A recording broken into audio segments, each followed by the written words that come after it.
also opportunities to... Introducing Passport Bros, your ultimate travel companion. Download the app for free and embark on a journey where your adventures not only become unforgettable memories, but also opportunities to earn. With Passport Bros, your travel content is more than just photos and videos. It's your ticket to a fully monetizable network of like-minded adventurers. Imagine making money from your travel stories. Post videos, share your experiences, and let the world be a part of your journey. But that's not all. Connect with travelers from around the globe, join co-ed groups, and make lasting friendships, perhaps even with foreign women who share your passion for exploration. And here's the best part. Store your earnings securely in your Passport Bros wallet. No hassle, no worries. Just seamless transactions wherever your travels take you. Looking for the best local experiences? Passport Bros has got you covered. Get personalized recommendations for tour guides, rentals, and the hottest clubs in town. Did we mention the app is absolutely free to download? That's right. Your passport to a world of adventure is just a click away. And here's the cherry on top. With Passport Bros, you can make money while exploring new places. Turn your passion for travel into a source of income, right from your mobile device. So, what are you waiting for? Download Passport Bros now, share your journey, connect with fellow explorers, and let the adventure begin. Download now on the App Store and Google Play.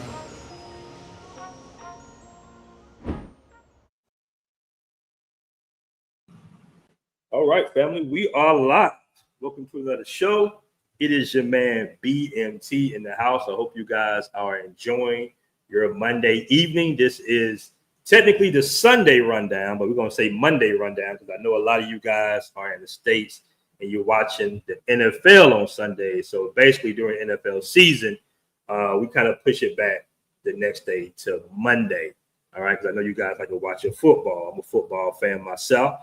Shout out to the NFC champion, Atlanta Falcons. They won yesterday. Shout out to my Atlanta Falcons. We were cheated out of our Super Bowl, unfortunately, with the cheating ass Patriots. But I want to just give a shout out to the ATL Falcons, man. We got a great show for you guys today. Let's see who's all in the building. Man, we got some stuff today, guys. It's a lot we're going to talk about today. Do me a favor. Make sure you hit that like button for your boy when you come into the room. We got a hell of a show for the day. Let me put the comments up on the screen. All right. Get everything good. What's going on? Brandon Clark in the building. He's also an admin. He's also in the Passport Bros app. All right. We're going to talk about today, man. We're going to talk about it. I've been learning a lot about the grifting that's going on in Africa, in Kenya, and specifically. We're going to definitely talk about that because I know a lot of us go to South America and Southeast Asia and everything like that, the Caribbean. But you do have guys that, are starting to, go over to Africa, right? To Kenya in particular, to Nairobi. And we're going to just talk about some of the things that's going on out there as well. All right. But we've got so much stuff we're going to talk about too, man. It's just a lot going on in this space right now. We're going to talk about a few things about the news going out here in Thailand. And I got a story I want to speak up on about some sisters getting, a sister getting kidnapped in Tunisia. All right. Kevin Johnson's in the room. Shout out to Kevin Johnson. Hold on. Let me read some of these comments before we get the show started. Can always count on Africans to betray FBA. It is in their DNA. Hey, man, that is a conversation because it's all making sense now.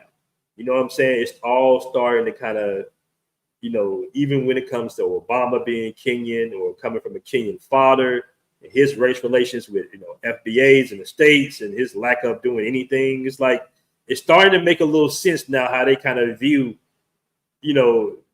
race and everything. Like it's making sense. But we're going to talk about all that. All right. Kevin Johnson in the building. He's also a member. I just dropped a membership video also on the app as well about buying property in Thailand. I spoke on some things that at least I've never heard about as considering as far as financing condos and properties and how to protect yourself. I dropped that, I think, about 4 days ago. So if you're on the app or you're a member, check out that video. As a matter of fact, when I get done with the stream, I'll pin that video to the top of the app because it's important. Like I said before, I haven't heard too much information about actually purchasing a property in Thailand specifically, but also how to protect yourself. All right, protect yourself from somebody taking the property from you. Let me just put it out that way, because a lot of people get their properties took. They get finessed out of their properties, and it's actually some protectants that you can have, all right, contractually to protect yourself from getting your property taken. All right, I don't know how many times I've ran into these little bars or workstations and heard some of these white guys talking about how they lost their house in East Side, or how they lost their condo. So not only do you can finance out here, but you definitely want to protect yourself too. All right. So shout out to my man Kevin Johnson in the building. All right, Nazarene of the Way. Nazarene, am I pronouncing that right? Nazarene of the Way. Africa isn't a monolith. We got to vet country by country. The same caveat we give Asia or Europe. Cheat sheet is simple though. Date, long-term rule, have short-term fun in city spots, be RP'd. I don't know what RP mean, brother, but I said that I actually spoke on that. I think in the interview, the last interview I did with Flight Madness, shout out to Flight Madness, I talked about that. I said, man, when you really look at it, the more modernized a country is, or just to say the city in the general, you're going to have a certain mindset of the women no matter where you go. So if you're in Medellin, you're in Nairobi, you're in Rio, I notice it's like a similar mindset to a certain degree. All right. Versus, you dating a woman that's kind of being more of a rural area. I have noticed that no matter where you go. All right. The big city vibes. Big cities seem to be more like for like random hookups with beautiful women, more so than long-term relationships. Not saying you can't get into a long-term relationship with a woman in the city, but I do notice that, right? Mark Kane says, after a no-go for me, I've been on the fence now, firmly South America and Asia. All right. Naeem says tribalism. Tribalism is very heavy out there. Why are we creating it? It's not really anti-African. I'm not anti-anything, brother. You know what I'm saying? We just stating the facts and just lined up the tea leaves here. I would never purchase a property in Thailand. That's a scam. Don't do it. Like I said before, if you view the video, there are certain things in place to protect you. You cannot buy land. Technically, you can't buy land. There's ways around that as well. I might do that in a separate video because that's a whole nother set of rules and ways to kind of get around that. But for the most part, you can buy a condo. I would buy a condo here. Africa as a whole is no good. Shakur Young Line, you just said Africa as a whole is no good for brothers. That's a big statement. Africa is a massive continent, bro. You mean the entire, As a matter of fact, man, it was some stuff coming out of Liberia that was kind of shocking too about the guys not wanting to date Liberian women. I thought that was kind of, is that Liberia? I always get it's Liberia on the west coast of Africa. I think it's Liberia. That was the place that was designated for Black Americans to go back to Africa, if I'm not mistaken. Africa has been taken over by feminism and Keisha culture. I keep saying Africa. Do you mean certain cities or certain countries in Africa?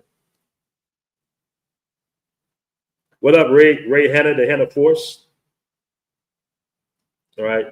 My man, Brooklyn Biggie Small says, keep shining, BMT. Last live was fire. I see it 29 times.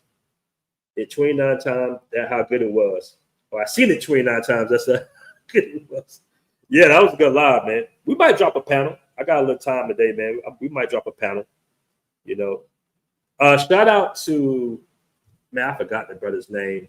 Damn it. I forgot his YouTube name. It was a couple of Africans. It was a Kenyan American, basically, if that makes any sense, that spoke a lot of things. And it was another brother from Ghana, but he was raised in Canada. That's the thing about diaspora and people coming to America, then going back. It is very confusing, to say the least, because you got people that would go to America, benefit off a lot of, America has a lot of benefits to a certain degree. And they will, join the military. They'll get this. They do all types of stuff, and then they'll go back to their homeland or send money. But they base loyalty would be to their homeland to a certain degree. All right. But shout out to him. He came back. He said, bring Zed back. Zed just pops up and goes. Zed just say some bullshit, and then she goes. Shout out to my man Ahmad Global. Uganda and Tanzania is good.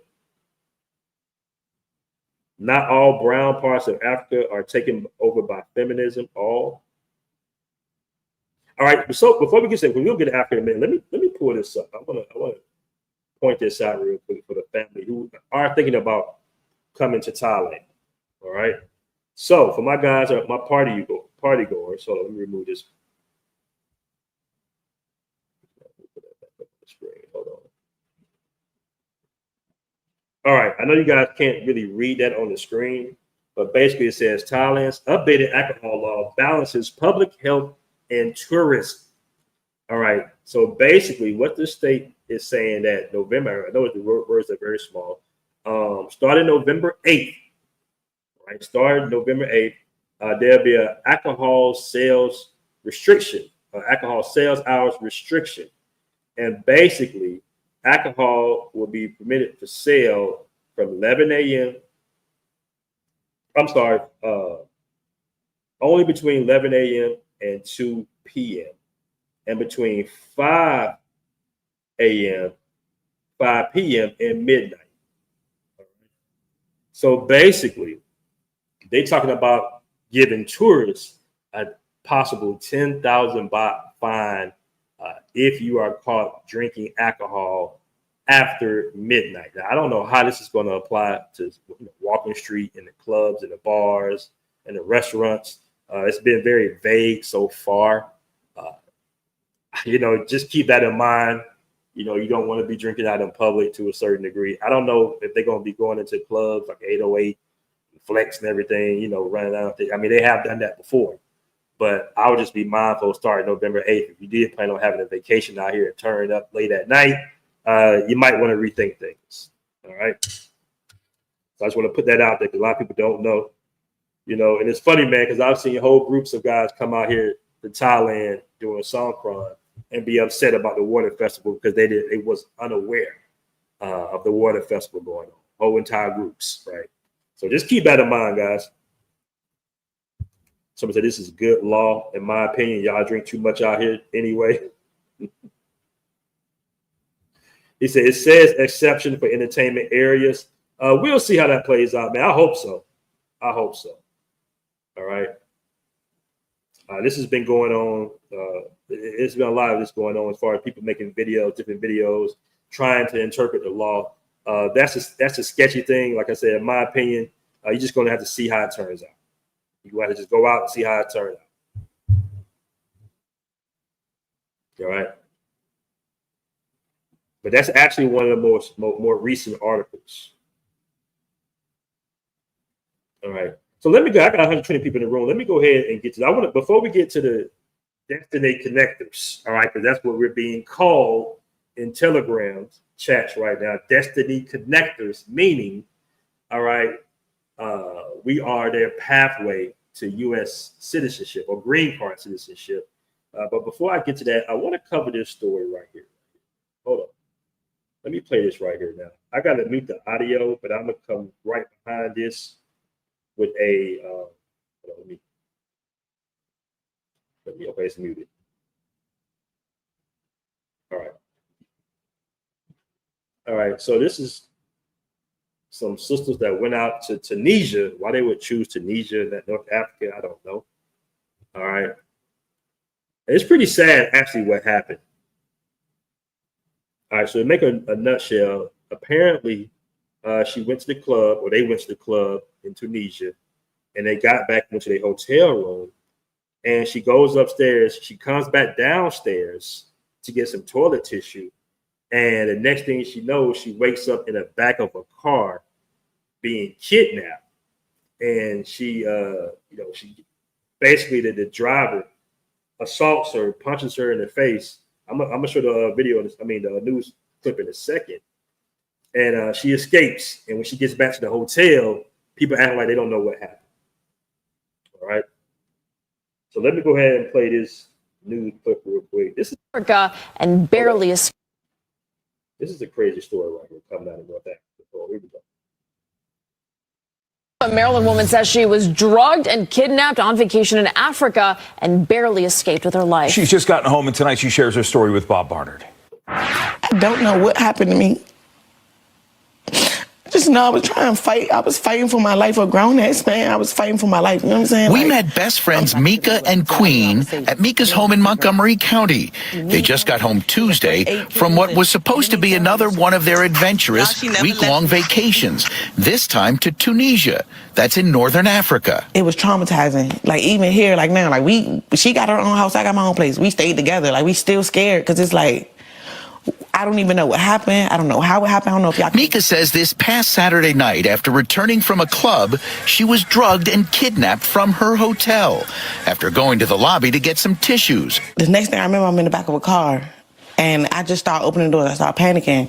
I'm opening doors. I'm trying to get out. She says a man was behind the wheel. He's trying to pull me back in the car. I'm yelling, help, help, somebody help me. He's covering my mouth. That's where these scratches are from. He punching me all right here. I don't know if he thought he was going to knock me out, but I kept fighting. It was nothing. It had to be angels or something with me for me to... It's a grown man. He's punching me in my face, on my forehead, and both of my eyes. He's punching me. So I'm like... I just kept thinking I gotta get back home to my kids. Like, I just gotta get back home to my kids. So I just kept fighting. We're fighting. He's hitting me. We're gonna blow for blow. He's hitting me. I'm hitting him. Queen was back at the hotel, the Penthouse Suites Hotel in Tunis. This is from its website. She says they were less than helpful. And I'm running around the hotel looking for her. And like, bro, y'all want to tell me where she is? Like, what's going on? What's going on? And they started telling me like, oh, she left with this person, or she left with this person, or she made a friend. And I'm like, how can she make a friend? She doesn't speak these languages. Mika has 2 black eyes, scrapes on her arms, and other injuries. She was able to get away and frantically make it back to the hotel. All I could do was like go and try to get help and go downstairs and beg for help and beg for help. Like, please, y'all help me. She was hurt. Please help me, please. I have videos. They're like walking away. They like, this didn't happen here. We don't know what you're talking about. They called the U.S. Embassy in Tunis and were soon met by embassy staff and local police. Mika sharing her story on TikTok and Instagram. They really tried to kidnap me in Africa. I feel like they never expected for me to come back. I was not supposed to come back to the hotel. I was supposed to, whatever plan they had for me, God had another plan. We've reached out to the State Department, the Embassy of Tunisia in Washington, and that hotel in Tunis, but haven't heard back from any of them. If we do, we'll let. What do y'all think about that? I mean, that's very, very unfortunate. I'm very happy that she got away and everything like that, found her way back to the hotel. But to get kidnapped in your hotel, it's something else going on when you get kidnapped in the lobby in your hotel and you don't remember how you got in the car. Like, you don't remember how a drug was administered to you.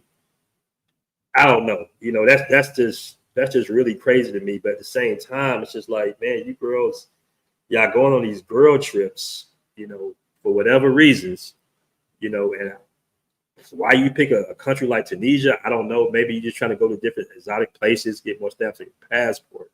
But, you know, traveling as a man and traveling as a female are 2 totally different things. Just because you bring a female with you don't necessarily mean that you're safe. Men technically don't have these types of issues. Like I said, I'm not trying to victim blame here. It's just more so, you know, I don't know. You know, it's like, come on, man. You know, you're looked at as an American, you're looked at as having money, and you're a female, right? The local females, they pretty much know how to move. You got certain countries, bro, in the Middle East, India, Africa, where women don't even go out after a certain time. You know, like women don't even go out after 9 in India. But you got people that go to India not knowing these things. Like I said before, man, I was you know, out here walking around one day and I saw an Arabian looking man basically, you know, roughing up a black woman. To me, that looked like a black woman. And I'm like, you know, hold up and everything, you know, because it was like, you know how we do. We just like, hey, what the fuck? Like, what are you know, you pushing on the lady and shit like that. But I realized she was of his culture.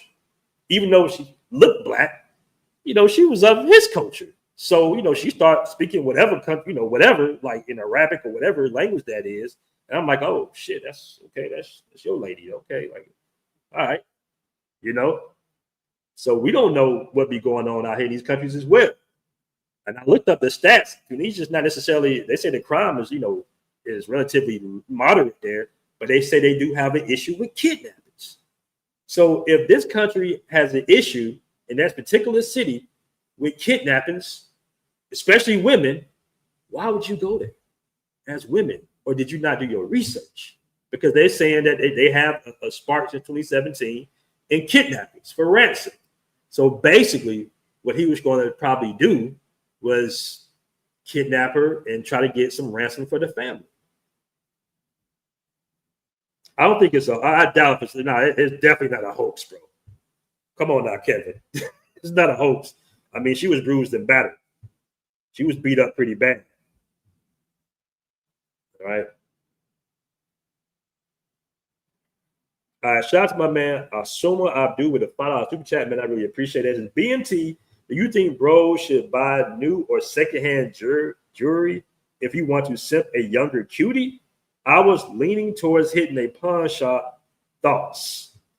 Okay, Osama Abdul, I appreciate the $5 super chat, my man, but that's kind of random. A little bit off subject. I was leaning toward just go to a pawn shop, bro. Just go to a pawn shop, but I do appreciate the super chat. All right, let me see what these comments are saying. Let me see what y'all think in the comment section. Yeah, the story is real. Shakur says Muslim countries and black women are compatible. That's why they rarely visit them. Why are y'all saying y'all don't believe her? I mean, come on now. My man says, it's not your problem. The same women don't need a man to be powerful. These same women don't need a man to be powerful women. This is my thing. If you're going to be traveling on your girls' trips, that's fine. I don't have an issue. I got friends and family that they travel to Italy, different spots like that. But just keep in mind that you're traveling already it's a disadvantage already. Just a traveler in general, whether you male or female, especially when you don't know what the fuck is going on. You don't speak the native language. You don't know any words at all. No hi, no bye, no nothing. All right, that's already to a disadvantage. But then it's like when you're a female, it's even more of an advantage. And a lot of women don't be paying attention on how they flex money. This is the thing.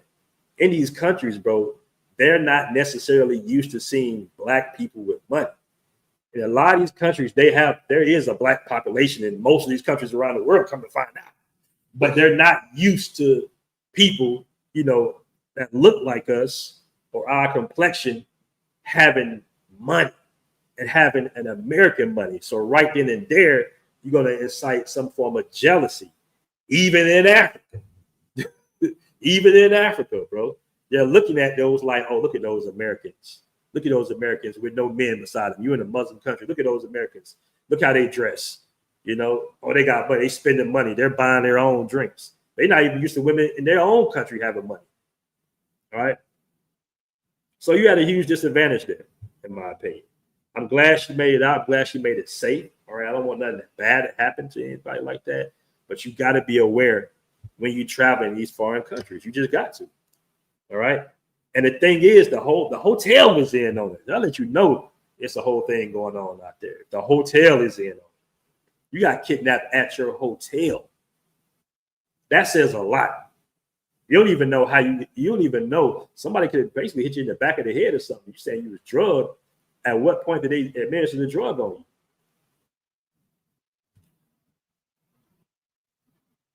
Somebody said, yes, what's in Tunisia anyways? Women be traveling on the low. They be traveling just to get some exotic on the low. They might try, they get away with it though. They get away with it more than men do. We get whole documentaries put on us. Speaking of documentaries, there was a documentary done out here, The Dark Side of Thailand, I believe. And one of the guys on the bar manager, I think he's a bar manager. Yeah, I know he's a bar manager. So he's 6 or owner, one or the other. And they totally like digitally edited, or cut out different parts of what he was saying to match, the narrative that they pushing. And that's the thing about major media outlets. It's always going to be on the feminine side, how demonic men are, basically, how masculine men are demonic, and the other is better by default, basically. So I thought that was interesting. That's why I've been very careful on not appearing in certain documentaries. I've been reached out a few times. We'll get the subject at hand in a moment, but they've reached out to me a few times about being in documentaries, and me coming from a film and production background, I already know it's going to be a spin because they're going to go with a narrative, right? They're going to force that narrative on the Passport Bros. So I know if I'm in a documentary, I'm going to co-sign it as the guy that coined the phrase. They're going to be like, well, he's in a documentary, so that means it must be true. And that's why I would rather put out our own documentary produced by us, right? Myself and others featuring it. And it's not going to be a boring documentary of guys just sitting around talking about the problems in America and dating in the West. It's going to be more. It's going to actually be very informative about the historical elements of guys traveling the world as well. All right. Just a quick sidebar. I don't know why y'all said it's a hoax. Yeah. Shout out to my man for the super chat, though. That was a little weird. But shout out to him. All right, my man Bruce M2. Shout out my man Bruce says some of these people only make a few $100 a month in Tunisia. Yeah, they was going to kidnap her and try to extort her, in my opinion. All right. They think North Africa is Europe.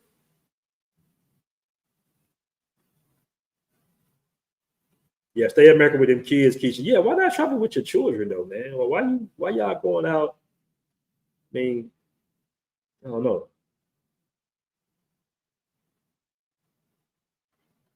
Somebody said Johnny Parsons smashed my super chat with BMT and all stuff. All right. I want to take this comment by Nonchalant B. Says Black Americans or Brits are the only Black people with money. Globally, Black populations in other countries are poor. All right.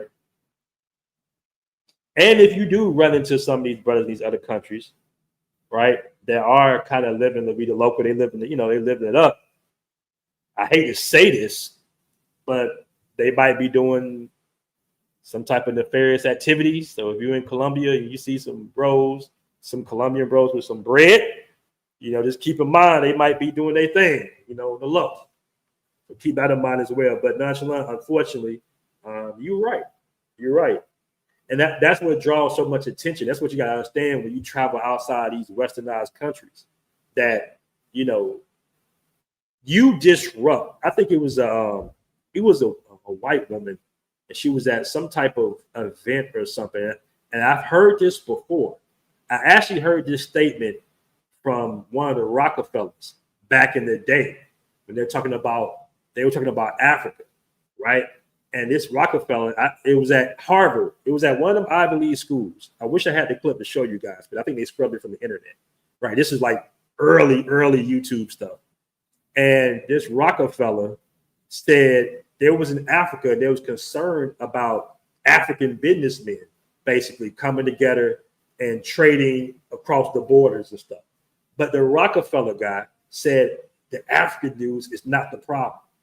The problem is the Black Americans. I remember him saying that because it was just so random. I'm just like, what the fuck we got to do with Africa, right? Fast forward, this was more recent. It was a Jewish woman, that said the exact same thing. Verbatim. She said the issue is Black Americans, right? They're having more income. So for whatever reasons, we can dive more deep into why Black Americans are such a problem to the world order.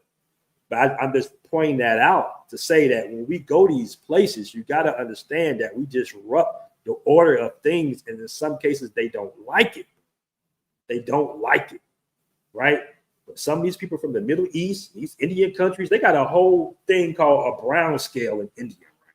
It's something called a Brown scale, where they basically take a color-coded sheet when the baby is born, a color-coded sheet, and they list a number of brown. So the higher the number, the worse off you are, right? And even at an early age, the women in the family, the grandmamas and the mamas be trying to lighten the baby's skin or tell their daughters to not go outside because you don't want to go too deep into the brown scale, right? So if you're like a 45 brown scale or something, you're looked at as, not having, you looked at it as an undesirable, basically, right? And I'm telling you this because here you come out as a Black American, and here you come and you disrupt that whole system of thinking, of thoughtness, right? You disrupt it. You coming in, tall, whatever, in shape with your Jordans on, in some cases with your jewelry on, with your swag, all the women looking at you and shit. They curious. They like, oh shit, well, don't go. Oh, he's American. They looking at you, and you're drawing attention to yourself, not even knowing. You're drawing stares to yourself. This could be in Africa as well, not just the Middle East. When I was in Qatar, it was not Qatar, Doha. I think Doha, Qatar. I'm in the airport, and I see guys. I see Black people, but they kind of got this disenfranchised look about themselves. Like they, got their heads down. It's almost like Jim Crow style or something like that. Like that's the vibe I got. They were all working, cleaning up the airport and everything like that, And here I go, and I see some Arabian. I forgot where the Arabian guys were from. I think it was from the UA or something. And they're like, "Hey, what's up, bro? You American?" They knew who I was. They knew I was American off rip. I got my head up, looking around, got my J's on. I'm just doing me. I'm eating and everything. They're like, "Hey, bro, where you from, bro? Are you from New York?" Or hey, I love Eminem, or I love Nas and all this shit. So we being celebrated overseas in some of these cases because we're coming from popular culture. We're coming with money. They see us, so those people over there might feel a certain type of way. You got to understand this because I've been trying to figure this shit out for the last 5 years being overseas. I've been trying to figure this shit out because sometimes it's love, sometimes it's hate, right? But the thing is, as a man, they're not going to really try you too much. But as a female, they will try you. And I believe that's what happened here. I got a super chat here. Tax for forgetting to hit the like button earlier. Appreciate that Inspired Truth broadcast with the fine super chat, man. I really appreciate that. All right, so let's go ahead and transition. Let's get back to the Kenya and you guys being destiny connectors. All right. Hold up, I got a couple of comments. Let me read my man Ronan. I just see my man Ronan out here. Where you at, Ronan? I know I seen you say something. Same countries are not for Western women because they believe women are their property, BMT Live, 100% factual. And I don't know why these women would go to these countries. I don't understand why. All right, y'all going back and forth in the comment section. Okay. I got to get some wrenches out. I got to get some more mods, man. I don't know what my mods been at. I talk to these ninjas every day, but I don't know what's going on. All right. Shout out to my man Felipe. I was coming up with good information. He says Kissinger drafted a memo that stated to keep Black Americans apart from Nigerians because Nigeria is the key to West African power. All right. Henry Kissinger. Yeah, exactly. So that's a good point.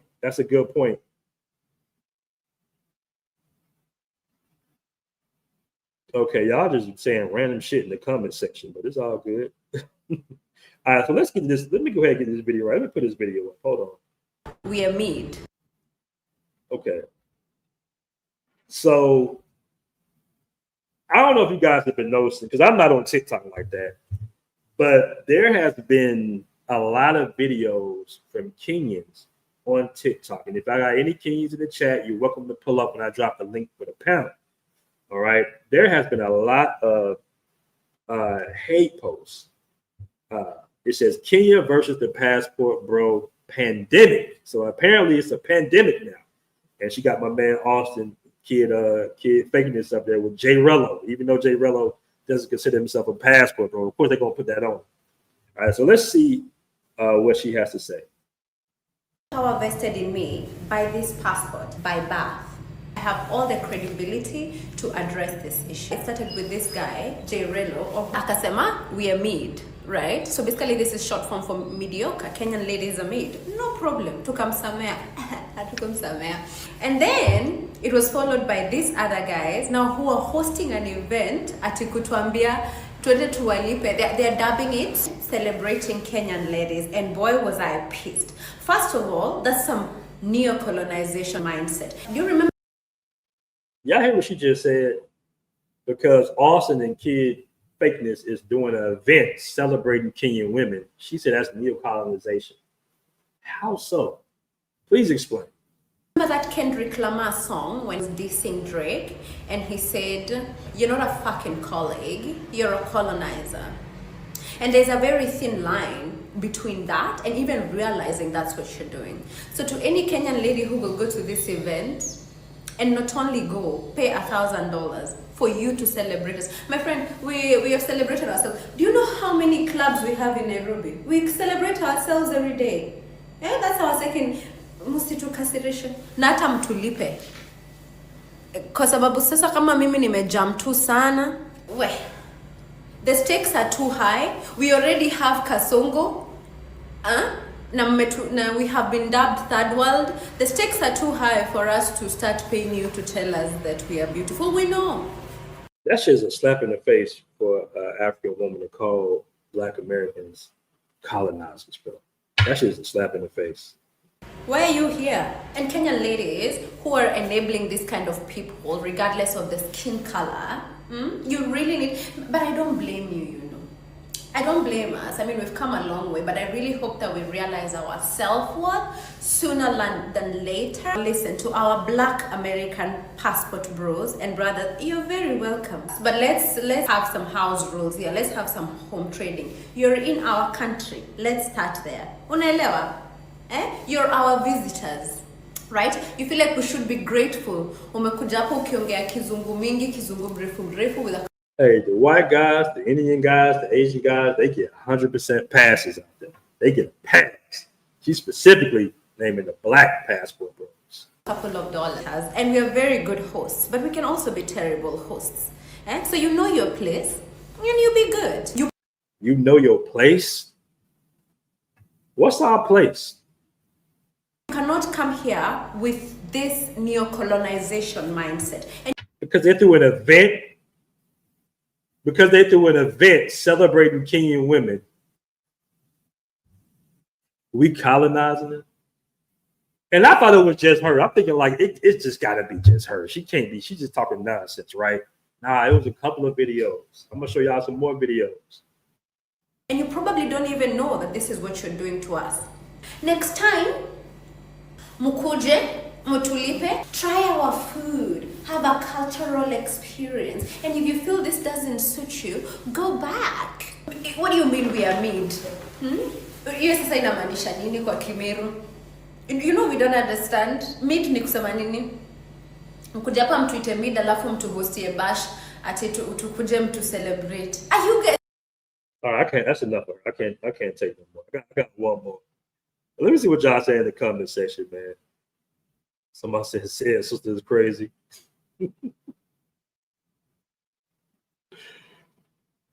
Johnny Parsons says, man, sometimes I just feel like dealing with our own Black American sisters. I'm not mad at you at all, bro. No, I think she might have been saying 1,000. I don't know the currency over there. I think is it Kenyan shillings? Let me look that up real quick. Let me look that up real quick. I know dudes ain't charging no. You know they're not charging 1,000. 1,000 US. Kenyan. That party will be empty as hell. Let's see what it is. Hold on. Let me chat GPT that real quick. What's 1,000 Kenyan? Is it shillings?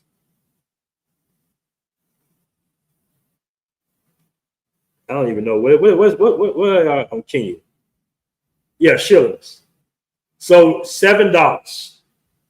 $7 for guys to get into their party. Apparently. At least that's what she said. $7.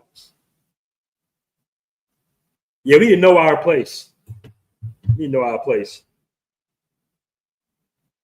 So she did a follow-up video. I'm not going to play the follow-up video because it's just more nonsense. But so people were dragging her in the comment section about what about the real colonizers? What about the guys, the British guys and the Asian guys and the Indian guys that's over there dominating economically? The reason why y'all one of the poorest countries on the continent. And she was just like, I'm addressing the black passport bros. I'm not addressing them. She said something like to the extent of, that's like, being in a hospital and having a foot problem and you asking about the whole body or something like. She said some dumb shit, basically. All right. But yeah, the God, the Passport King, God Super Chat says, know your place, BMT. Exactly. Know our place. That is amazing. All right, Shillings. Yeah, I think it's Shillings. Y'all laughing. It's Shillings. I said it right. All right, shout out, man. Brother Clark says, Top Passport says $5 showing support, brother. All right, appreciate that super chat, man. Appreciate that, man. I was looking out. Shout out to you, man. He's also the admin in the Facebook group. All right, so let's see here what another sister has to say. Now I'm gonna go ahead and drop a link. You guys go ahead and pull up. But if you pull up, man, I would prefer you be cammed up, especially if you feel like you're gonna be talking some ish. All right. If I know you, you don't have to necessarily cam up. But if it's any Kenyans or people that's familiar with Africa, that would be great as well. Let me play this other video real quick. All right. Try and find a wife who was. Okay, here we go. All right.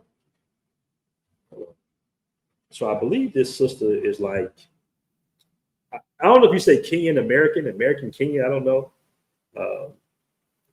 But I think she grew up in America. Let's see what she has to say.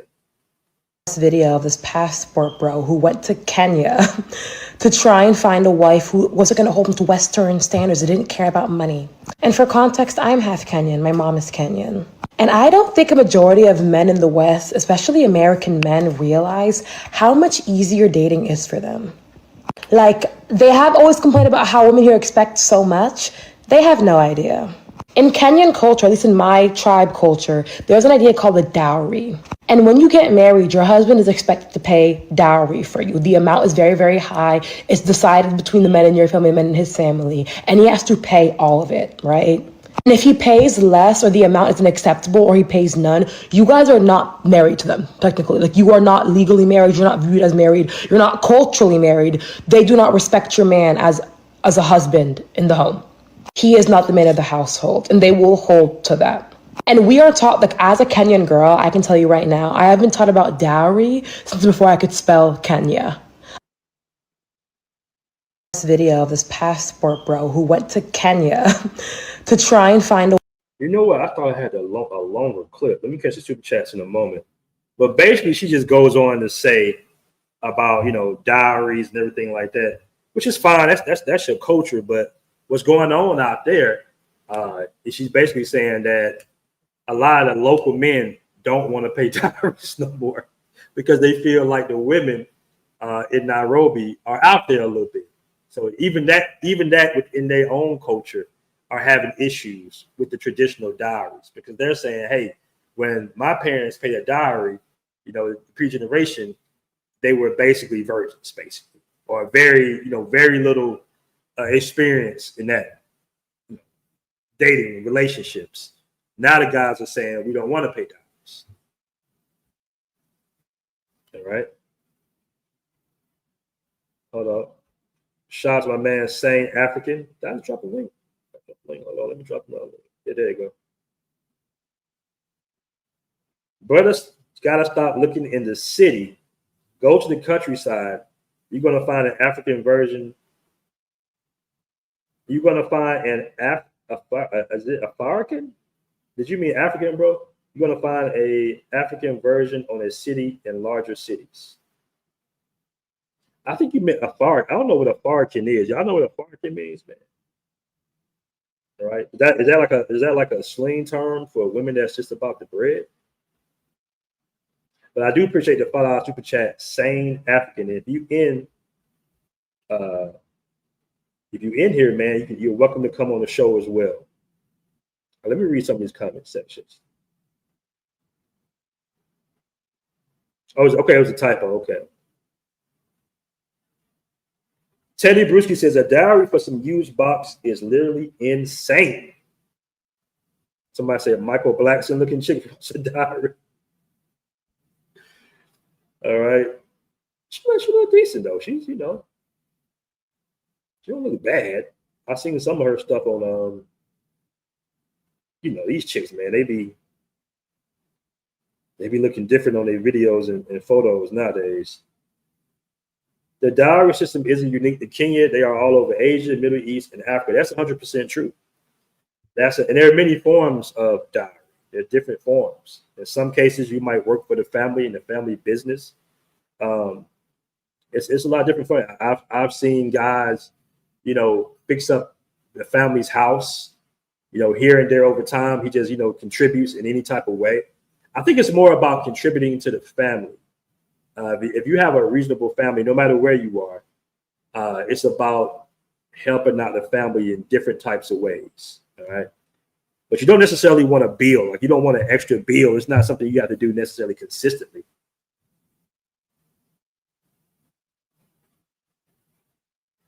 BMT really ain't rocking with that. Jenny Parson, I don't know what you mean, brother.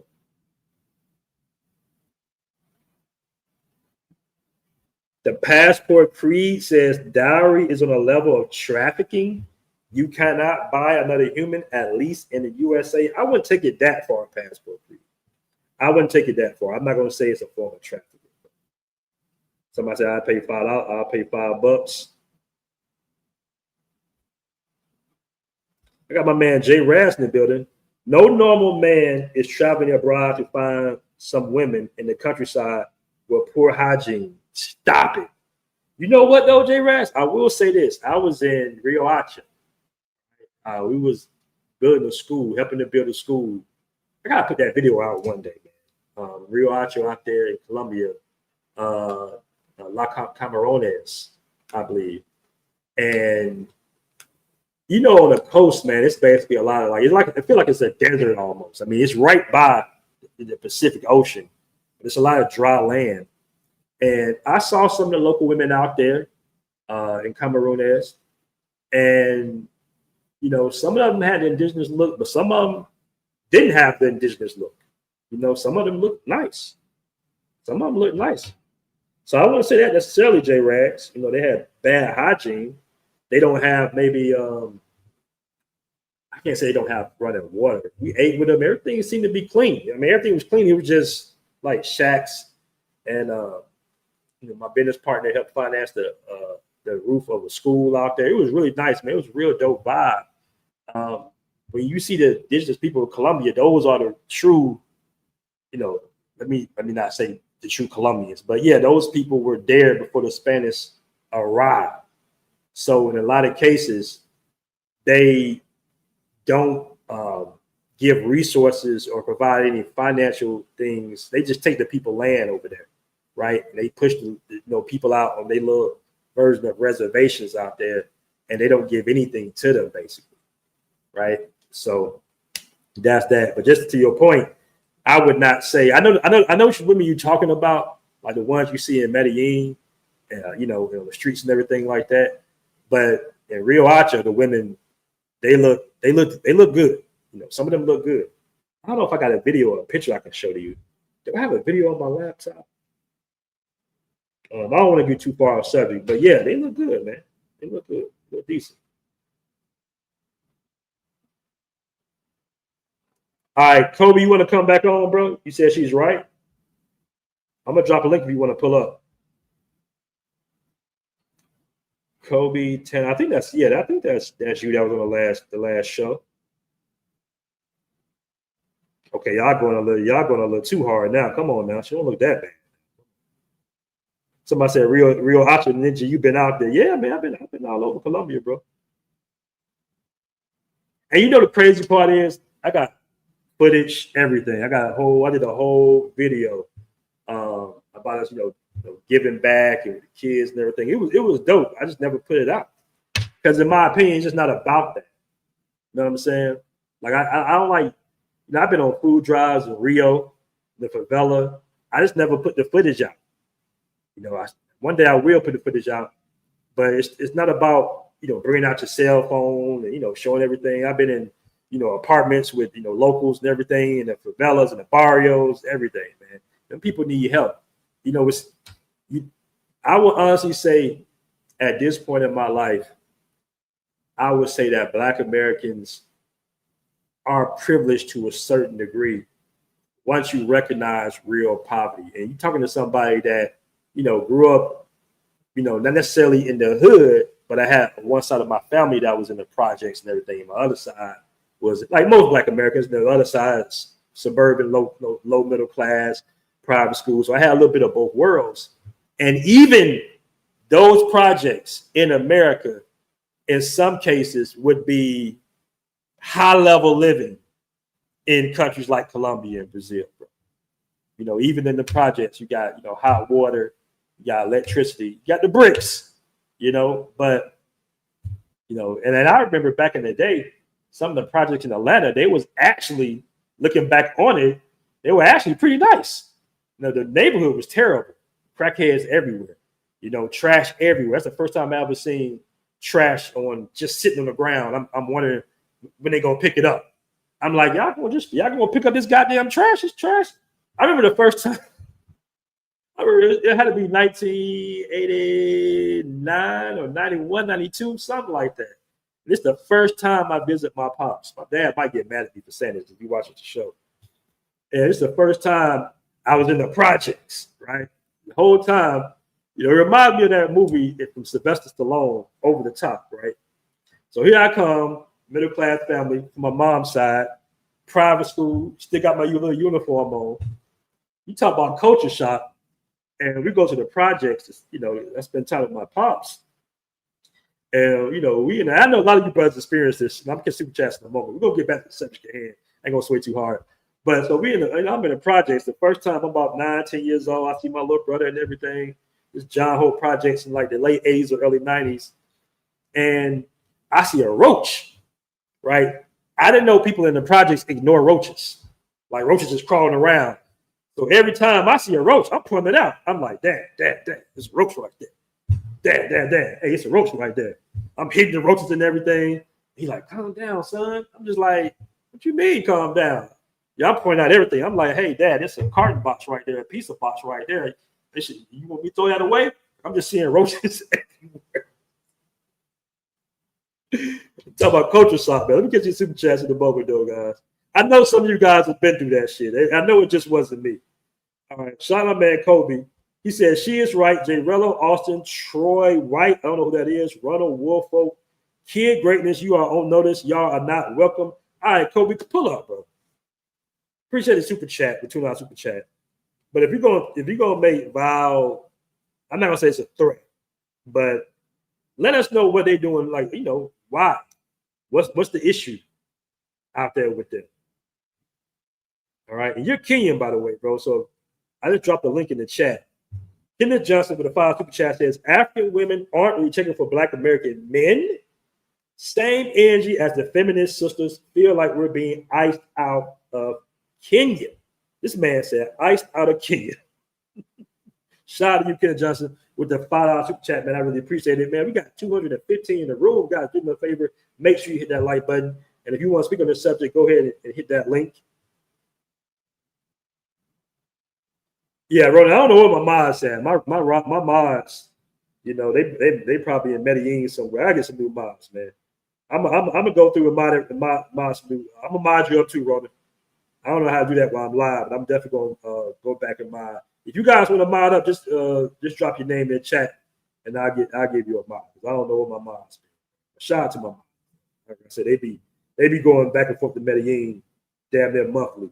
Shout out to Jansen Coach $10 super chat, man. I really appreciate that, bro. He says, so we got to go on a reverse coming to a. Hold on, man. So we got to go on a reverse coming to America RPG adventure for some cooperative sisters. Sisters. I got you, bro. Guess I got to get ready for my kids to look like either Steph Curry or Patrick Mahomes. Hey, listen. Their whole. Do I still got that? Let me see if I still got the. I think I might delete it off my laptop, actually. But let me make sure. Yeah, I deleted it. Okay.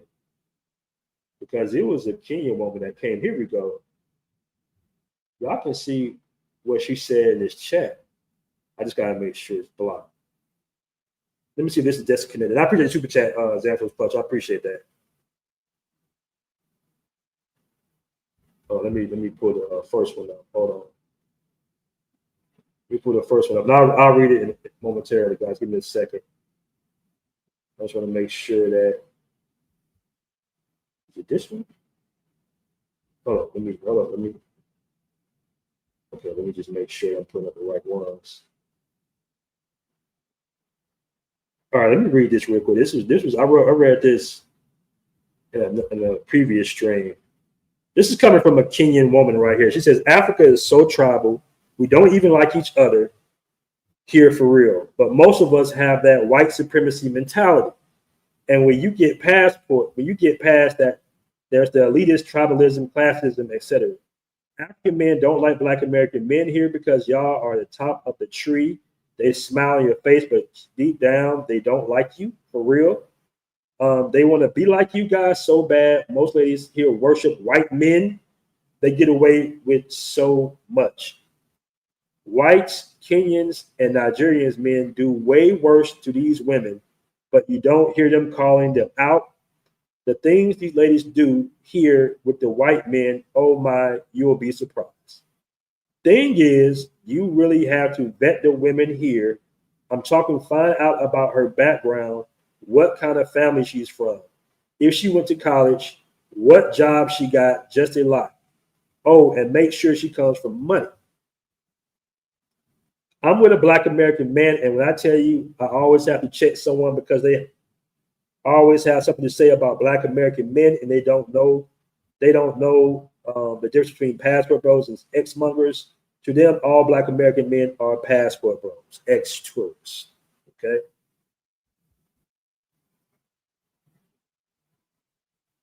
Right.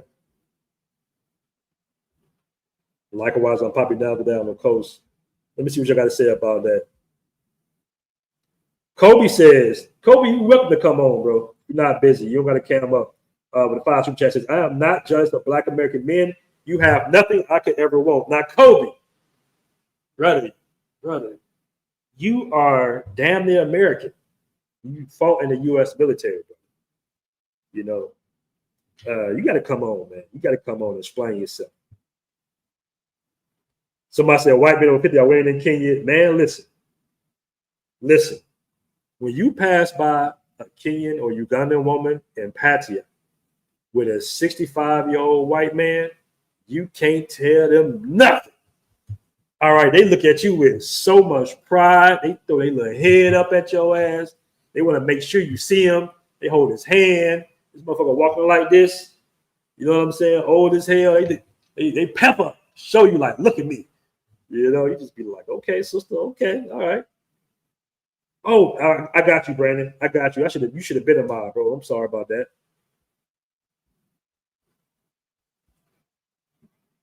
All right. Let me play this other video. Hold on. I want to play this other video. Now, y'all know we've been dealing with the shooting of Charlie Kirk. I'm not going to say assassinated. But let me just put this up here. This is crazy. They wore t-shirts that said, this kind of show you the type of time they on, and whether you agree with Charlie Kirk, we don't get into the politics, but you are halfway around the planet, and you are paying attention to what goes on into the United States. Now, this is Kenya. Hold on now. Hold on. I gotta play this video. Hold on. have held a memorial service for Charlie Kirk in Nairobi. They wore t-shirts that said, "We're all Charlie Kirk," and sang Christian songs at this event at the All Saints Cathedral in the capital. So hold on, my man said, but nothing for the millions of Congolese that died, who are also fellow Swahili speakers and Christians or Sudanese, who are having the worst humanitarian crisis of our time.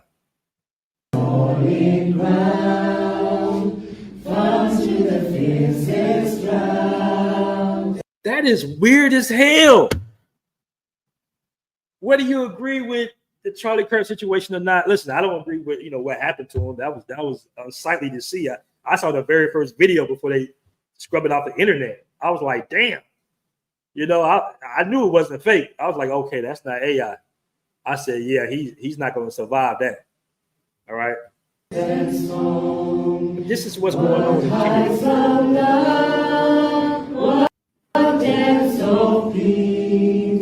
when fears are still, when striving cease, my call. So this is all right, Kobe. Let me ask you a question. Do Kenyans worship white people?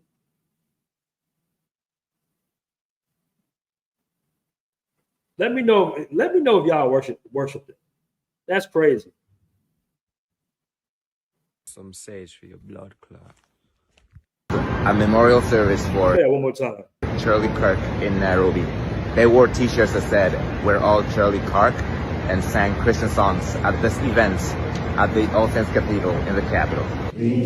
Kobe, you afraid to pull up, bro?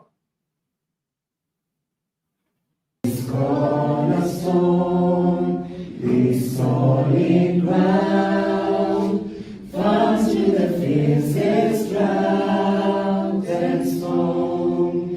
What heights of love, what depths of peace, when fears are still, when striving cease, my call. So, this is some sage for your blood clot.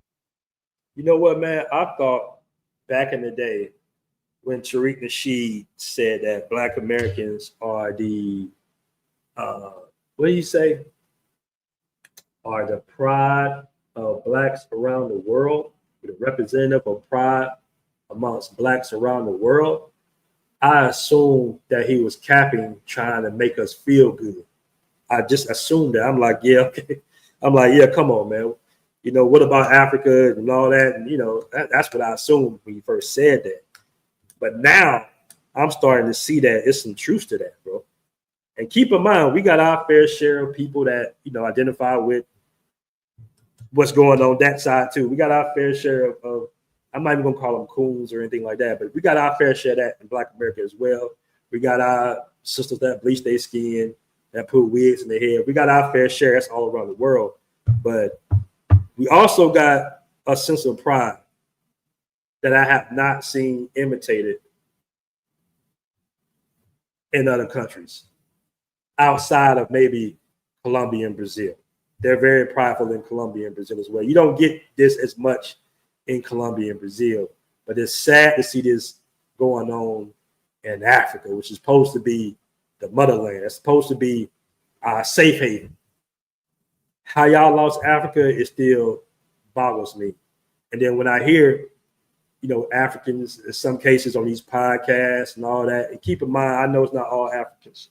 All right. I still think the majority of Africans, they show love. From my experience, I got some African bros that help me with the app right now. My developer is Nigerian. One is Nigerian, one is Russian. One of the producers of the app that helped me build this app is a Nigerian American brother. Shout out to him. And I know his thoughts is not nowhere near like this either. But at the same time, it's like y'all talk down and speak down about us not having the culture in some cases. You see it on these different podcasts, right? You say we slaves and all this bullshit.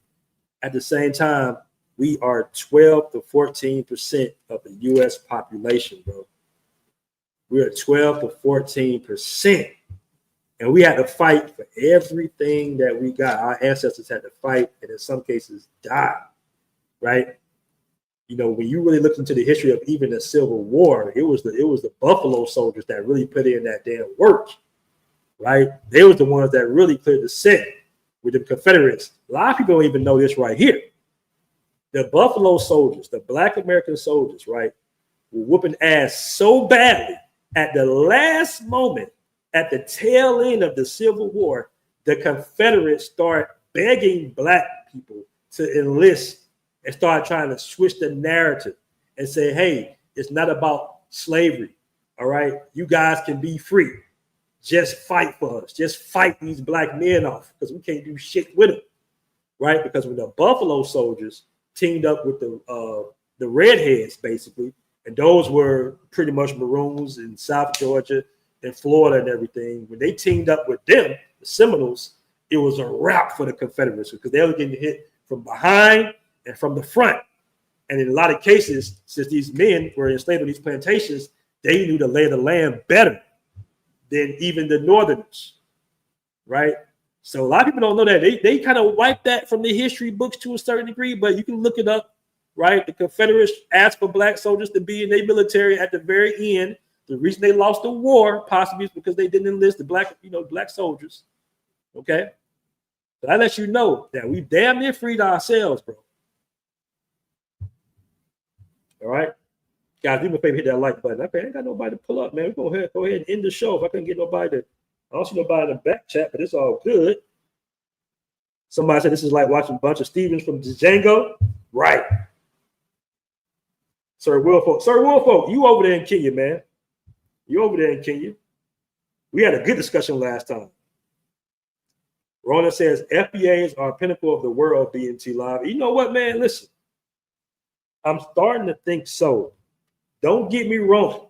We know we have a side of America where you got your Candace Owens and your, but those people are Caribbean. A lot of them people not even from America. That's the thing, But I mean, we know we got our little sector of people that the coons basically. We got that, but it's nowhere near like it is in some of these countries. So I drink my own Kool-Aid. Shout out to my man, verified role player. Yeah, man, y'all gotta know y'all history, man. Y'all gotta know y'all history. You know what? Did you know what's that movie called? Damn it! I think it's Law-Abiding Citizen with Jamie Foxx and Gerald Butler. Did you know where they got their original stuff for that movie? They didn't give it no writing credits or anything like that. But did you know there was a black man? I think it was in North Carolina that booby trapped his house, and the Klan came into his house. He killed like 7 Klansmen from booby trapping his house. He laid on his what do you call it? On his front porch. They came into his front porch, and he had a little door that swung open, and they came down on spikes. So they got mad. They were trying to get in the house, trying to burn the house down. They were getting in the house. They were just dying left and right from booby traps that he had set up. This is a black man. Set up his whole house as a booby trap. Killed like several Klansmen and shit. These are stories you don't hear about. Says Candace Owens claims she's Caribbean. I thought Candace Owens looked good until I saw her with no makeup. Yeah, Sambo. That's right. Sambo. Now Uncle Tuck. Yeah. Law-Abiding Citizen was a good movie. It was. Not the American expat. See, I think you are married to a Kenyan woman. So I guess it's not, apparently it's not all of them. All right. We got 220 in the room, guys. Do me a favor. Make sure you hit that like button. I want to do a poll. I want your guys' opinion. Hold on. I want your guys' opinion on something, man. Let me drop this poll. I think I did this poll last time, but I'm just curious to know. Let me see. Where's my poll at?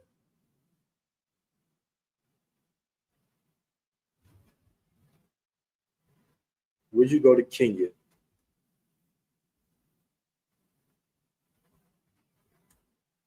All right. I'm just going to put yes. I'm going to put yes. Oh, I can't vote on my own poll. Okay, y'all coming in with the nose already. Okay, hold on. We just dropped it. Hold on. 50-50. All right. Maybe I should have asked, would you date a Kenyan woman? Maybe I should have rephrased that. 55% say yes. 45% say no.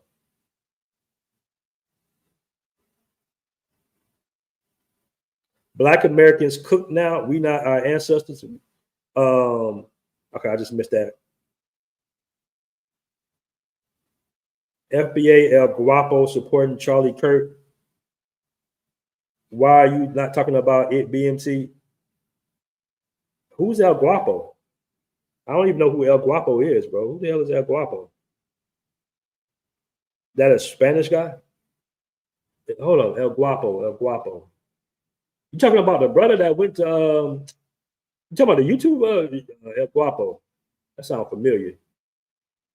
You talking about the guy? I think you talking about the brother that was married to a Brazilian woman, if I'm not mistaken. Okay, so now American Express says Kenyan women are great to date. I'm not gonna read the last part. Let me put it up on the screen though. Oh, hold on, I gotta go back over here.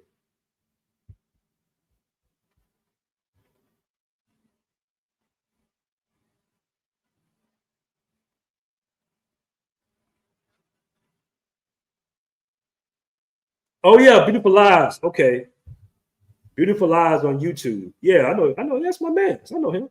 Yeah. I forgot that I call him El Guapo.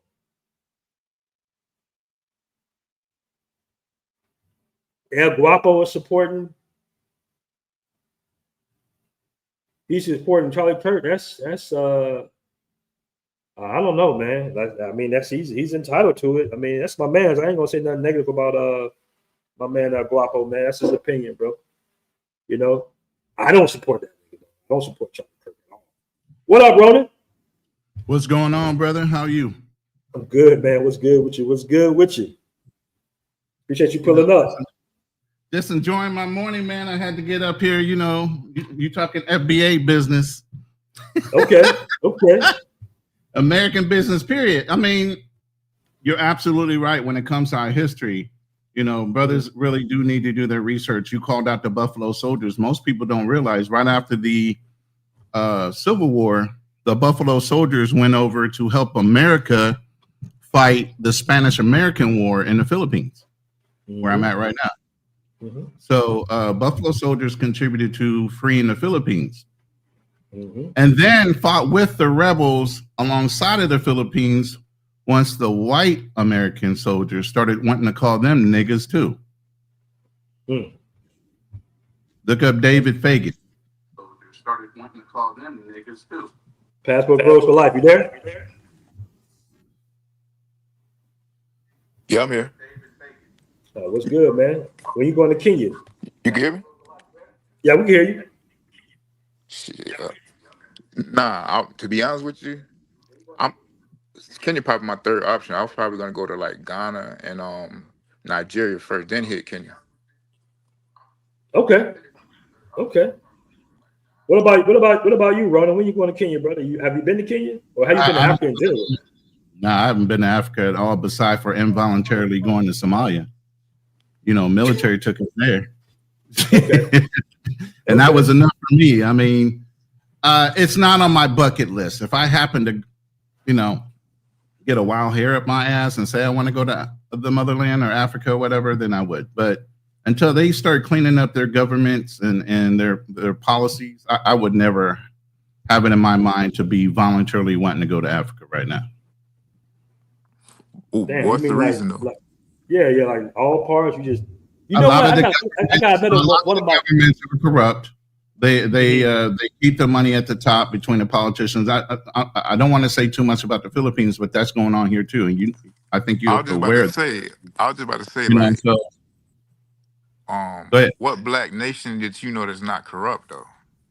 And that's a problem.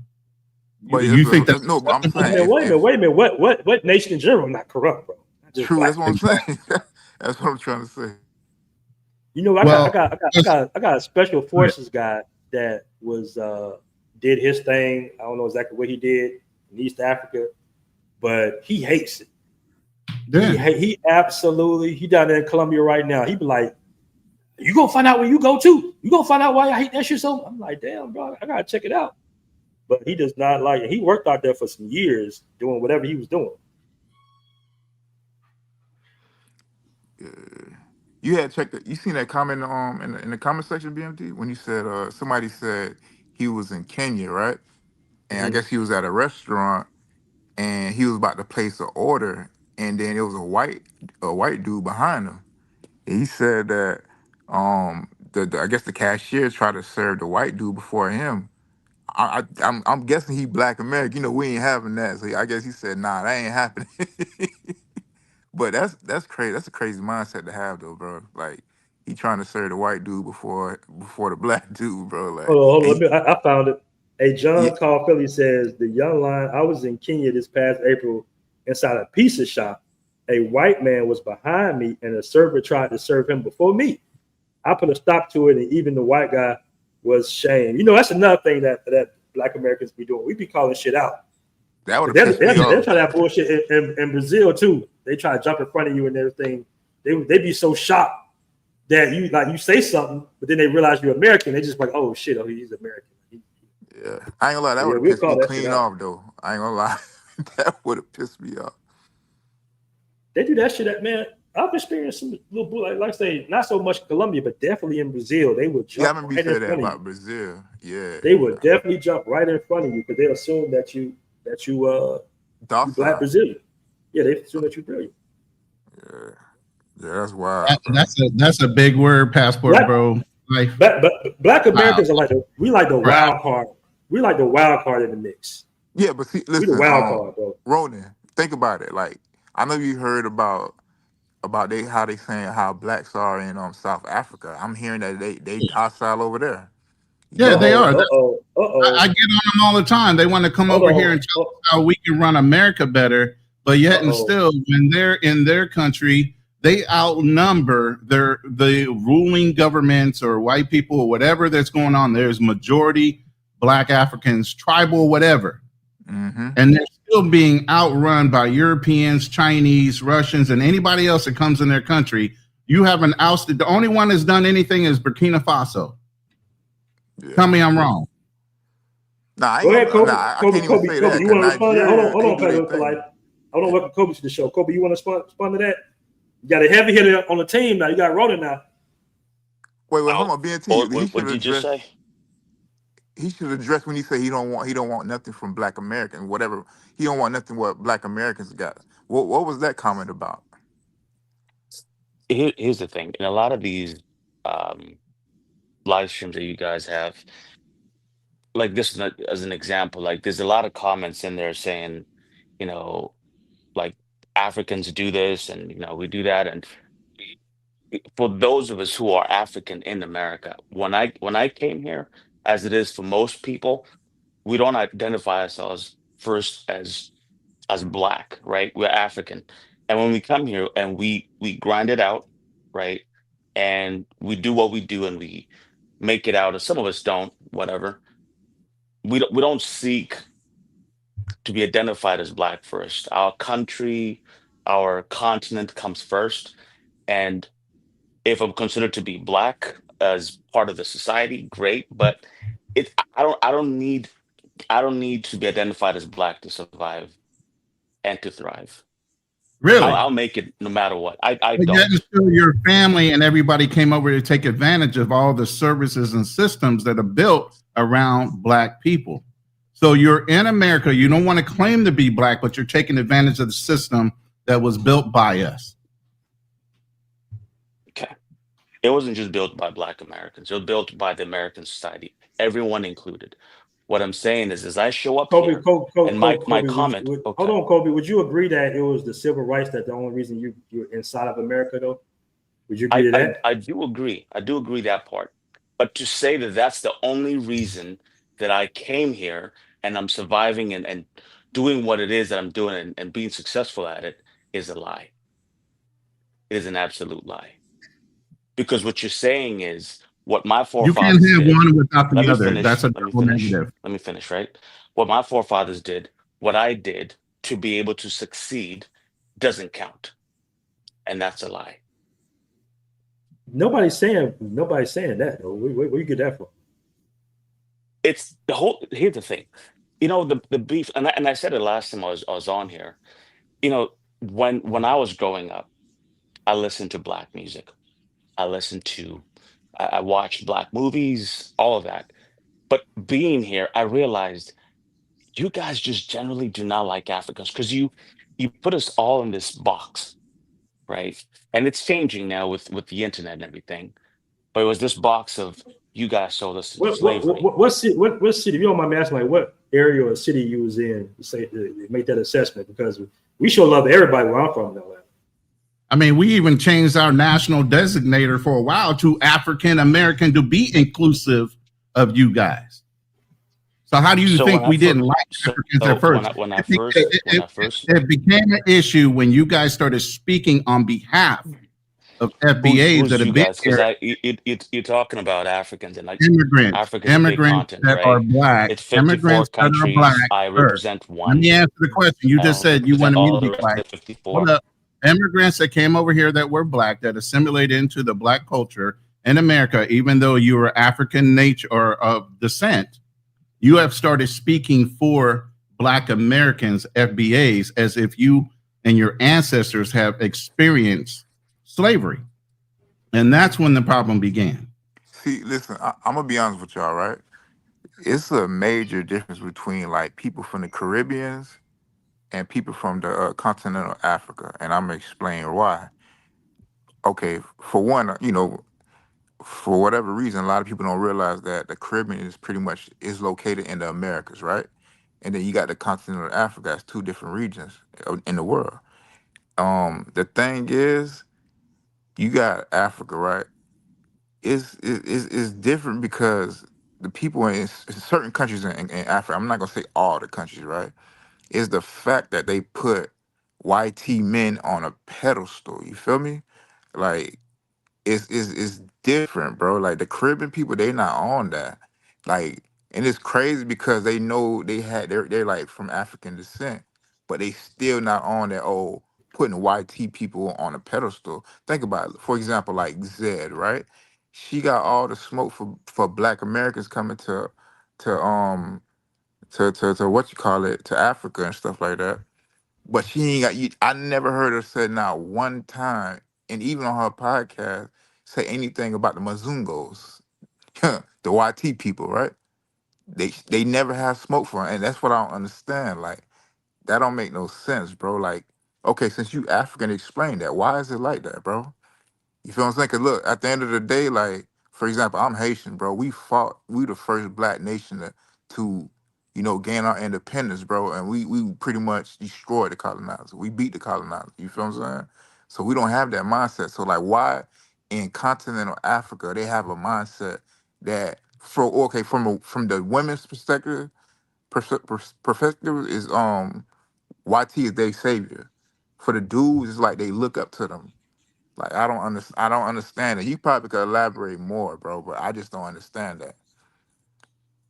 And So to be honest with you, a part of that, like he was saying, the Buffalo Soldiers, you had the Geechee All right, Wars. all right. Passport for life. Let him speak on it. That part. I still want to know why you feel like Black Americans don't like Africans, because I think you taking let us me answer joning that. you talk Let me answer we the we question joke about. around with each other, bro. Y'all take that shit too serious. Okay, so you say we take it too serious. Think about it this way, right? I think culturally If hold we're on, I don't want to different. cut you off, but if Black Americans really didn't like you, we would assault you. If we really didn't like you, Mhm. you wouldn't be in our neighborhoods. We would really get you up out of the gate if we wanted to. Yeah, We just joke around with people. I don't live in a predominantly black neighborhood, but that's a whole other story. Um, Okay, but I mean, you saying that we don't so like you? Like, yeah, so let me answer the question, right? So go ahead, go ahead. culturally, we are different. We are different, and Uh I huh. think going back to what I was saying earlier, it's when we come here. For those of us, for example, like I grew up in Nairobi itself. We listen to American music. We watch American movies, and then we come here. And to answer the other gentleman's question, I came to the Northeast, but during my time in the military, I traveled all over the world, all over America. I interact with people from every background. And the thing that I noticed is, and exactly what I did in the military, oftentimes one of one, right? If I did encounter someone who was African American or Black American, my apologies, they often will be like, "How the fuck did you get that job? Whose ass are you kissing? See, you African booty scratcher." And I would always have, it was always like this beef, and I was like, why the fuck is You it? keep talking about that African Like, booty scratcher, bro. We call even dark skinned it's, Black I'm Americans that. telling you, it's cultural, right?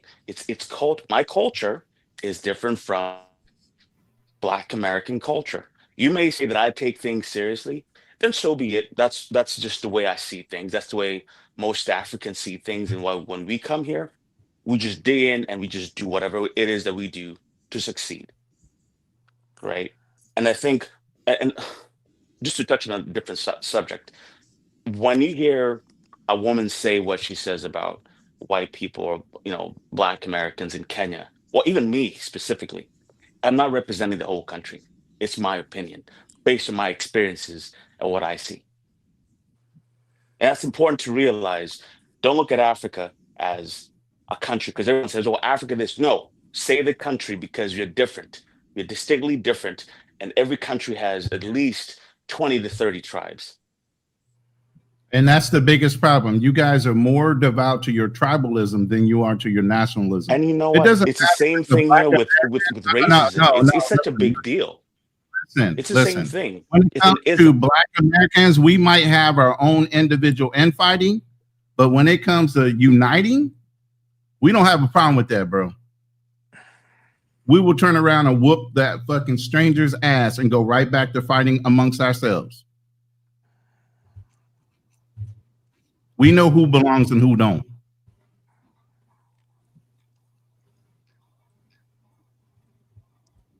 But you said some key things here. You said American. You came over here watching American movies, American music. You think you're an army of one-on-one because you can't rely on other people. I mean, we've been doing that for forever. You saying you can succeed in our country. Then why can't you succeed in your own country? Why can't you replicate that same success in your own country? Here's the thing. You assume I haven't succeeded in my own country. You assume that, but that's not true. Right? So here's an example. Like in Kenya, how Austin and Kid Greatness and Wolf Folk and all of them go to those polo clubs and everything. Do you think that just started just recently?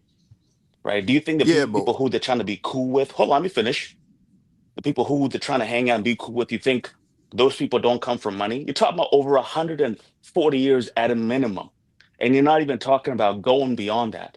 But I can go into any of those circles that they're trying to get into to try and be cool and pretend like they're actually in polo. What's your And it's issue fine. with Austin, bro, and Kid Great? What is your it's not issue? even Because that. let me tell you Why? something. Let me specifically about Austin.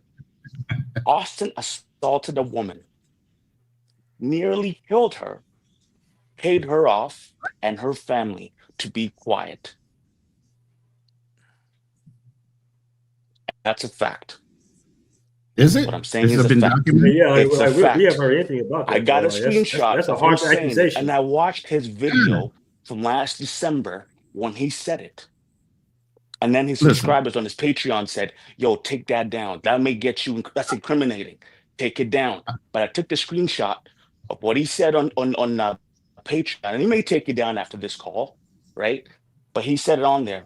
Something to do with red pill. I almost killed a woman today. He did. He said that. And that's a fact. But when I see we people say like things him, that we say things all the time that are over exaggerated when we're listen, in. I saw the video of him right after he got back home from the hospital with the girl. He took it Again, down. listen, let me tell you something. Colombia's got some of the same rules. Police are there to supervise the incident. If the criminal gets you to buy off on, hey, I'll give you so much money to get off of whatever I've done, and the family accepts it, the law's not going to hold them accountable. I'm sorry your country is like that, but if they were able to take the money for whatever he did, whether it's been substantiated or not, can you fault him or your country for not prosecuting him and staying to the justice rules of your land? She asked me what my beef is. You can't change the rules of I the already land. answered the question.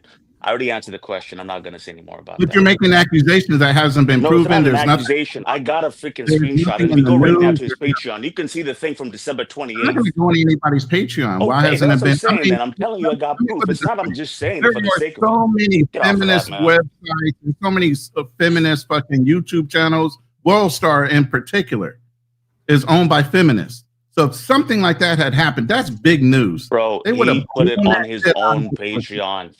Like it's not like it's word of mouth. He put it himself. He put it on there.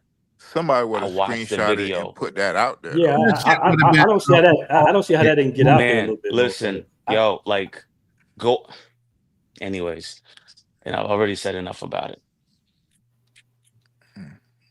Next All right. topic. So, I mean, that's a harsh accusation. It So, is. are you It's a saying that? fucking fact. I don't know how we got off of this into Austin's business, but You asked let's me bring it. about it, and how so I about this answered though? the question. No, I asked him what, because he's always throwing shots at Austin and Kid Greatness. I was like, what do you what's the issue?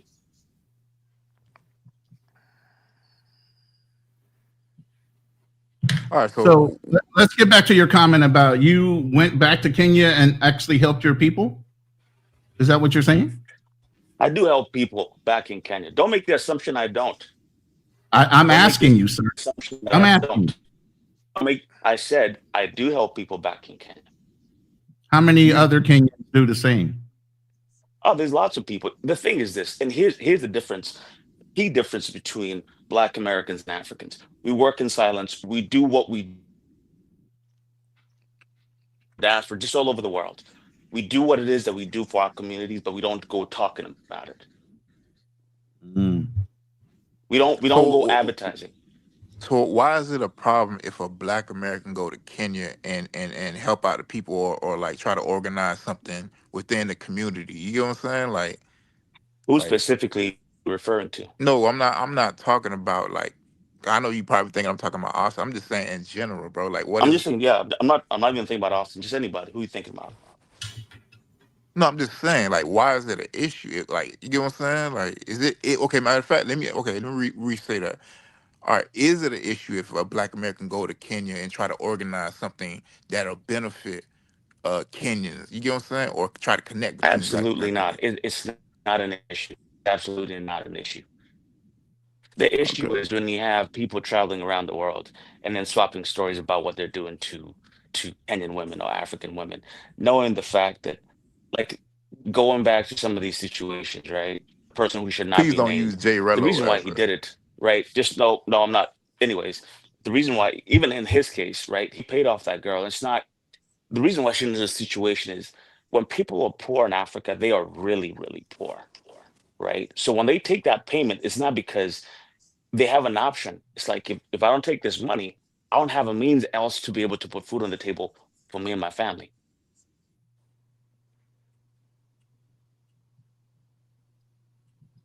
So when Passport So are you? Bros, we're talking about this is what's going on in Kenya, this is what the girls are like, this is that. I'm just like, fuck that.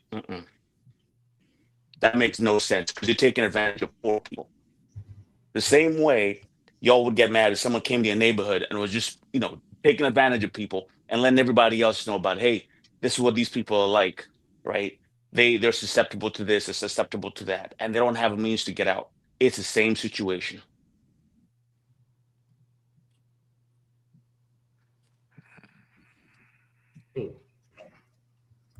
Well, man, So I do you don't know. guys? If Kenya is so advanced, do you guys have a built-in social system like we do here? Do you guys have welfare, social services? Man, he got condescending What's comments in your there average hidden in that income? comment. What's your average Look at you. income? So Kenya's not America, and you know that, right? You're a Marine vet. You've traveled the world, I assume, right? You know Kenya's not America, right? Are there systems? Yes. Are they as good as America? No, they're not.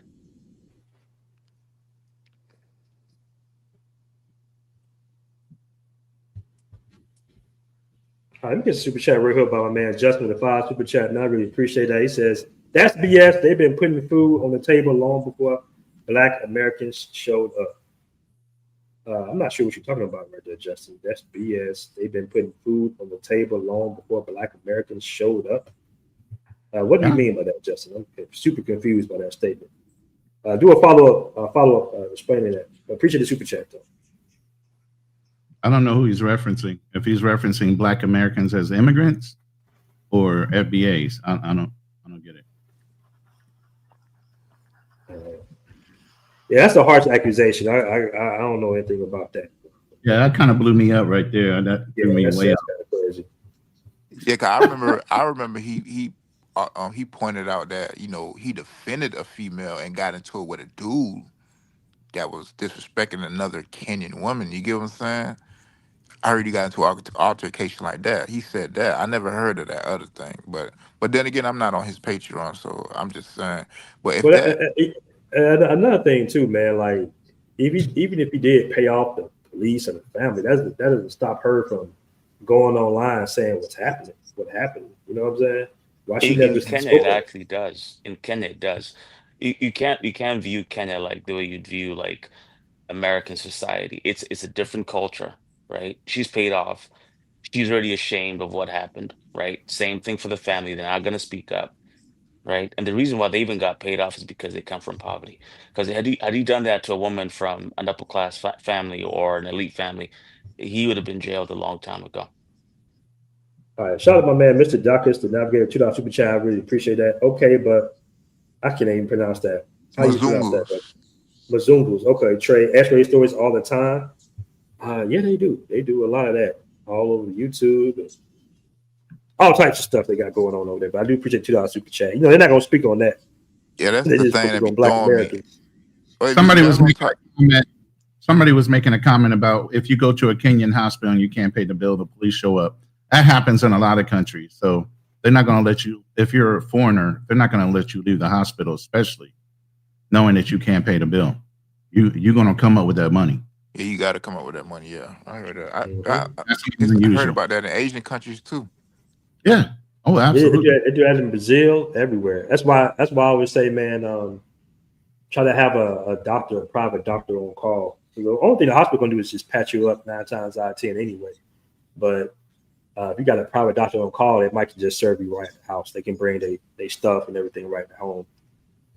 Or they can negotiate for you. In some cases, they'll negotiate for you, and the doctor might, co-sign on, saying that you will make the payment over time. So that's why I always have a private doctor in Brazil specifically. Shout out to my man, Tola Awesome, with the $5 super chat. So African men, Kenyan, South African, or Nigerians don't take advantage of Black American women in the United States. Of course they do. Of course. Go to Atlanta or Houston. Nah, I don't know. They do. No, they definitely do. They do. Definitely do. They come out with a right away. They start out, they leave with their money. Yeah, so go to Washington, D.C., Houston, and Atlanta. What was the game before? Most of these guys would come over there saying they're Nigerian or some kind of African prince. Hey, I remember. I had a what was my man from? I think he was from the Gambia, and he drove trucks, right? He drove trucks with the postal service and everything. And he said, "Man, I never deal with a Black American woman again. She put me on child support." I was just like, "Yeah, bro, what you thought this was? You thought she was gonna put you on child support like this?" And they took his gross, not his net. So he took his he took his gross. You own a truck. That's like terrible. Let me just say the super chat real quick. Inspired True Broadcast. The Africans were like in the red bones. That's where it beginning. Inspired True Broadcast. The super chat says Austin had been promoting Kenya hard, rewarding that with baseless accusations is extremely messed up. Yeah, that was a harsh one, man. I don't know if there's any. I don't know. That kind of threw the whole show off right there. To be honest. Yeah, I'm serious, man. I got the screenshot right now. I'm not just saying it to say it. I'm not just saying it to say it. And I'll double down and say it. It's a fucking fact.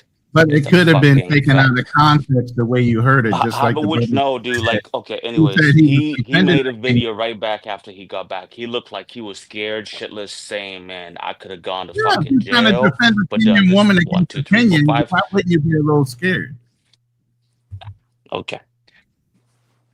Yeah, that ain't your country. I don't know, man. I don't even want to see the screenshot. You don't know what the ramifications could be. BMT will tell you go to Thailand, you start fighting a local, the whole fucking block will jump on you. Yeah. Yeah. I just seen a video like that like 2 days ago. This Russian dude, they ran down on him, man. After he would mess with their women, like putting their hands on the women. Yeah. So why wouldn't he be a little paranoid? He was in Thailand. He knows how that works.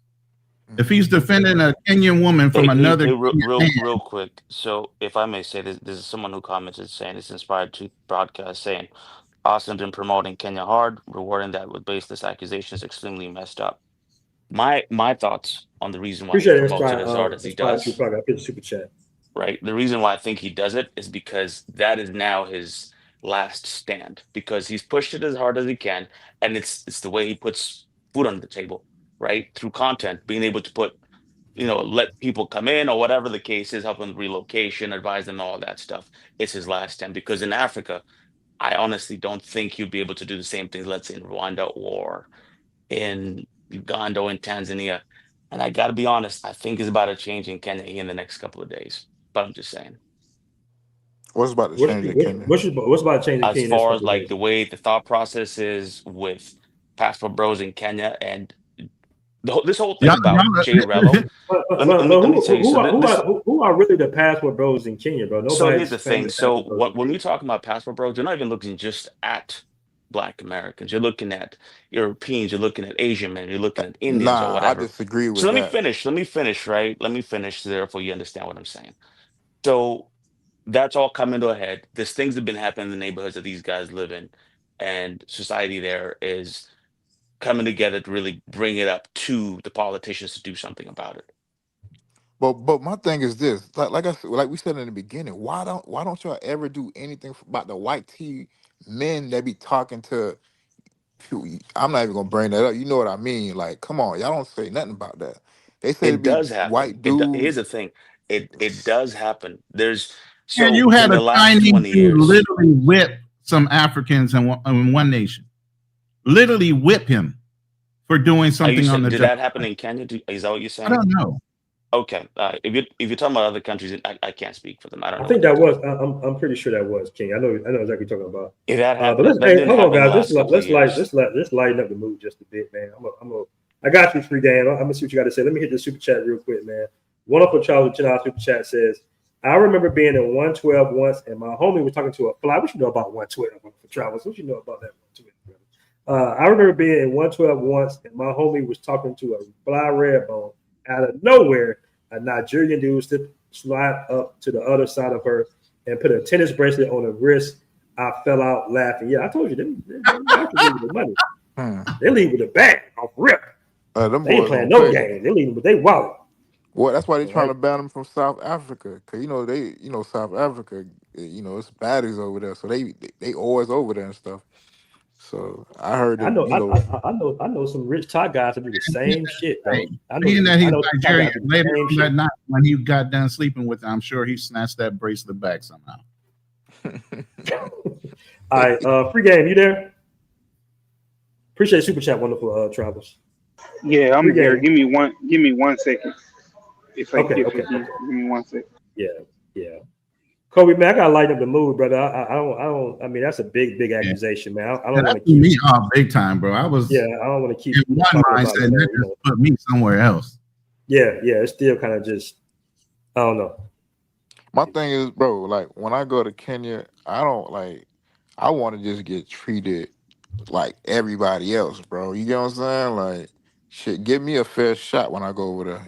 I ain't gonna be on no J Rello type of time. You feel what I'm saying? And I don't want like people to have a pre-notion that just because I'm from America that I'm on the same type of time J Rello on. Y'all get what I'm saying? Like, that's just what it is.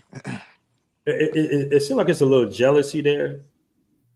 Yeah, because In my opinion, bro, it is whether what it Kobe is. want to admit to it or not, it seems like it's a little jealousy Jealousy there. about what? That's the question. What are you saying? Jealousy? I Jealousy mean, about what? I can replay, I can reread what a Kenyan woman just said in this chat right here, bro. Listen, again, I'm saying for myself, there's nothing that Austin, Kid Greatness, or any of those guys there. But we're Then why not do you Being talking about jealous. them. But you saying that as damn near a Kenyan American though. And if it wasn't a big deal to you, and you don't care what he does, And then no, I'm why saying there's nothing about them that bringing makes it me up? jealous. I That was a said, random statement you I brought up. said, I'm not I'm saying you're not jealous of jealous Kid about them. Greatness I'm and not jealous Austin. about That's them. not There's what I'm nothing saying. about them that makes me I jealous. said overall, it seems like it could possibly be some jealousy in Kenya in general about Black Americans. I'm not saying you individually, because you are Kenyan American, technically speaking. You speak perfect English. I wouldn't even know you was Kenyan until you said so. Here's the thing. There's actually a huge amount of Kenyans who speak the way I do. But those are not the people these guys are going and hanging out with. There are a bunch of people like me. How do you know that though? Like, How bro. do I know it? What are you talking about? I was born and raised in Kenya. No, I'm saying you said that they're not hanging out with people that speak just like you. How would you know that? They've been there for over a year, bro. I'm quite sure I'm they not telling you done. about how I move, bro. All right. Hey, how y'all doing? What's up? What's up, Yeah. P-Gang? Hey, man. I know I'm new here or whatever, but I heard this guy here speaking about Black Americans, and I talk to like Kenyan women almost every day, like every day for the last couple years, and Kenyan men are not taking care of their women. Like they are single mothers, but see, they have a higher single mother rate in Kenya than they do in Black America. Like they are not on top of their stuff in Kenya, like at all. They have a higher single mother rate in Kenya than they do in Black America. So no, it's definitely jealousy. I have Kenyan girls calling me every day needing Pampers for their children every day. These girls ain't lying. Hey, free game. Do you know what the medium income range is for working in Kenya per month? Dude, they can get paid either from I think five it's from to 5 to 12 or something like that. $5 to $8 a day, something like that. Kobe, did you want to respond to that? Respond to what? The question wasn't directed towards me, right? No, he made a statement. He's saying that Kenyan men have to compare to women. It's a large single mother sort of rate out there. Does that happen? It happened in America? I mean, it happens in every country. I mean, you can't say No, that no, that's an no. epidemic in It's Kenya, totally and to different. say Black that these men. women are calling you, telling you that. I mean, like, are you like their savior or something? What's going on? I mean, Okay. y'all not saving. Like we have a system over here. We have systems that Yes. break Okay. families apart. Y'all don't have systems like that. So, Y'all don't even so have child here's the support. so when you say the Y'all don't system have breaks, child support. when you say systems break people's families up, so people don't take personal responsibility, is what you're saying, No, sir. We have systems. right? I help men with child support every day. I help white men, black men, Hispanic men, African men that come to America that get their family broken up. The families that they had in Africa, when they women get here, they break their family up because of welfare. I help men every single day. You can go to my TikTok, you can go to my any of one of my pages. I help men every single day. I help Africans every single day get here in America, Kenyans that get here in America that lived in Bahrain had his family taken from him because of child support, because of welfare. Y'all have nothing like that. Y'all are deadbeats because y'all are deadbeats. It's no other reason. Shit. Okay. All right. And the pot call the kettle black. Okay. All right. No. Why You're you not got gonna. you got BMT, no real pushback for quick. that? You're not The gonna do email that. address that you just posted. Do you want me to send you a screenshot to that email? Yeah. You're not gonna do And that and say and, that's and, and not if you necessarily honest. Hold on. Let me say this real quick. Because you just said free game about $5 to $8 a day. So even if you multiply that out by 30 days, that's anywhere from $150 to $240 a month income yes, if the man is working. So you can't tell me justifiably that that's not happening in that country, and it's dismissible. You see how you downplay what's going on in your own country, and you accentuate or you raise up what's going on in our country. You're deflecting when you do that. Yeah, yeah, Address and it. not only that, when the girls do have a job, when they have a job, like say if they have a husband or something like that, the women have to have sex with the boss to keep the job.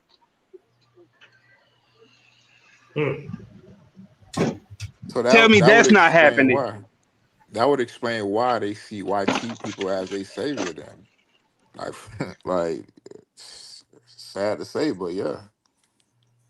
I mean, it's not just Kenya, it's other countries too, but you're talking so prideful about how Kenyan men do this, that, and the other thing, but yet and still with the income that's coming out of that country monthly is drastically lower than most countries.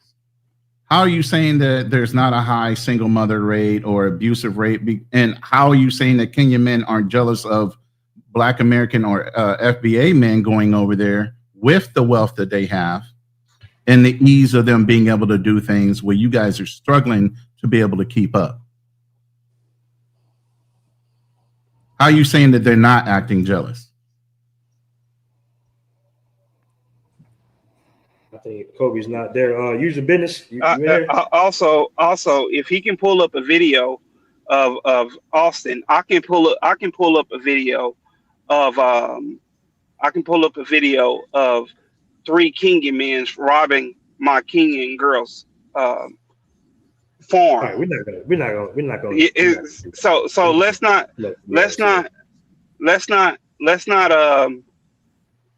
point the finger at Austin because high levels of abuse are in the country, and let's All not right, act like. all right, free game. Let's move on from that Okay, whole okay. stuff.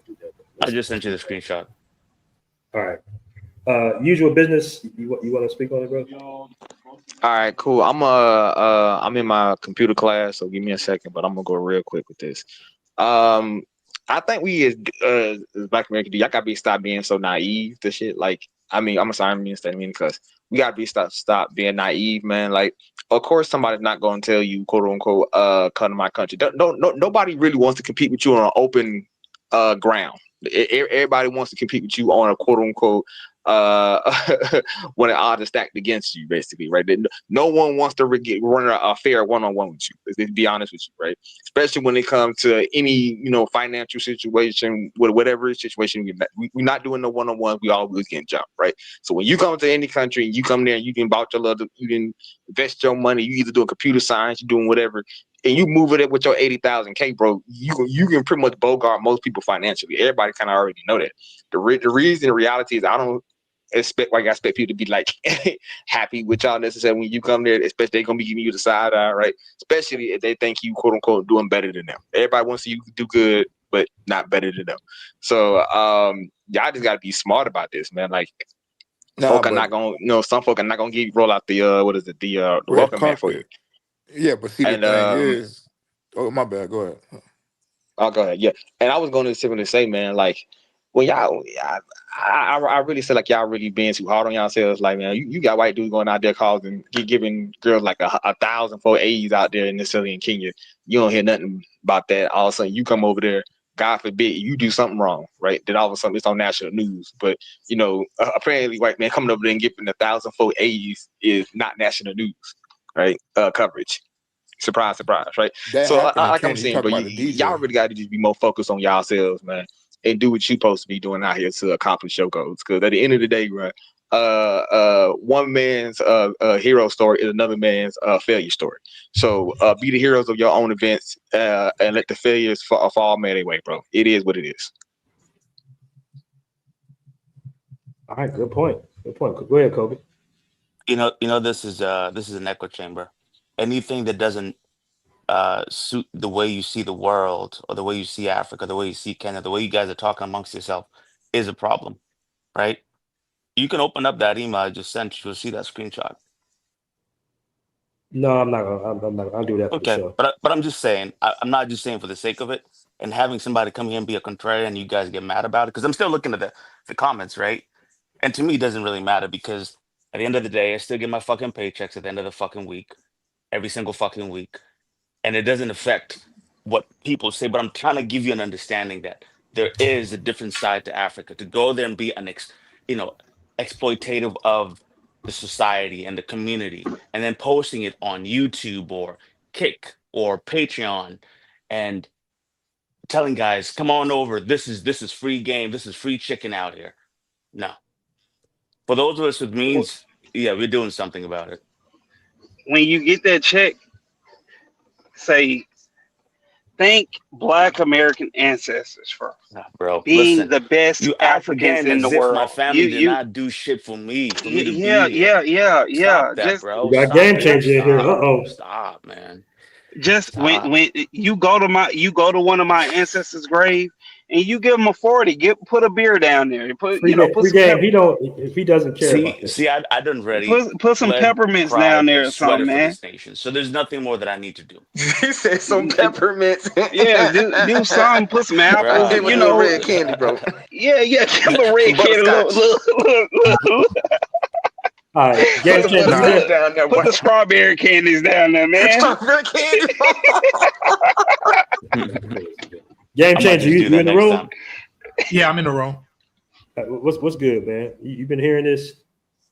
Yeah, I've been hearing this for a bit, man. It's ridiculous. I mean, the fact that we have to ask who wants to go, the fact that we have to make a survey means that it's not a place to go. I mean, to ask the question is to answer it. If you have to do a survey, nobody is putting a survey out on would you smash Rihanna. Nobody ever did, would you smash Halle Berry? There's no survey. I mean, for that. apparently Kobe don't want y'all to go anywhere. Kobe don't want y'all. Game changer stuck in North Dakota, whatever the fuck he's at.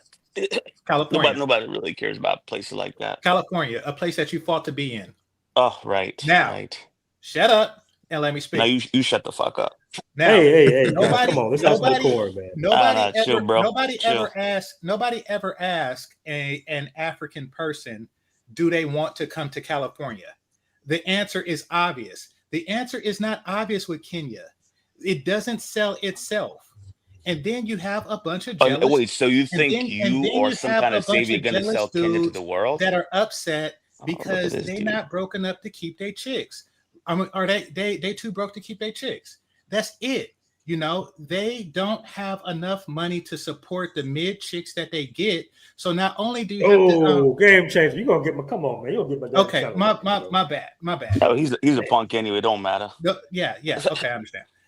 Not only do they are they too broke to keep the interests of the women that are available in Kenya. Not only are they on that level, they become hostile towards the men that come. They're doing everything to discourage them. Where do you hear the Brazilian men en masse doing this? Keep in mind, there are more brothers, black men in Brazil from the States than there are in Kenya for that reason.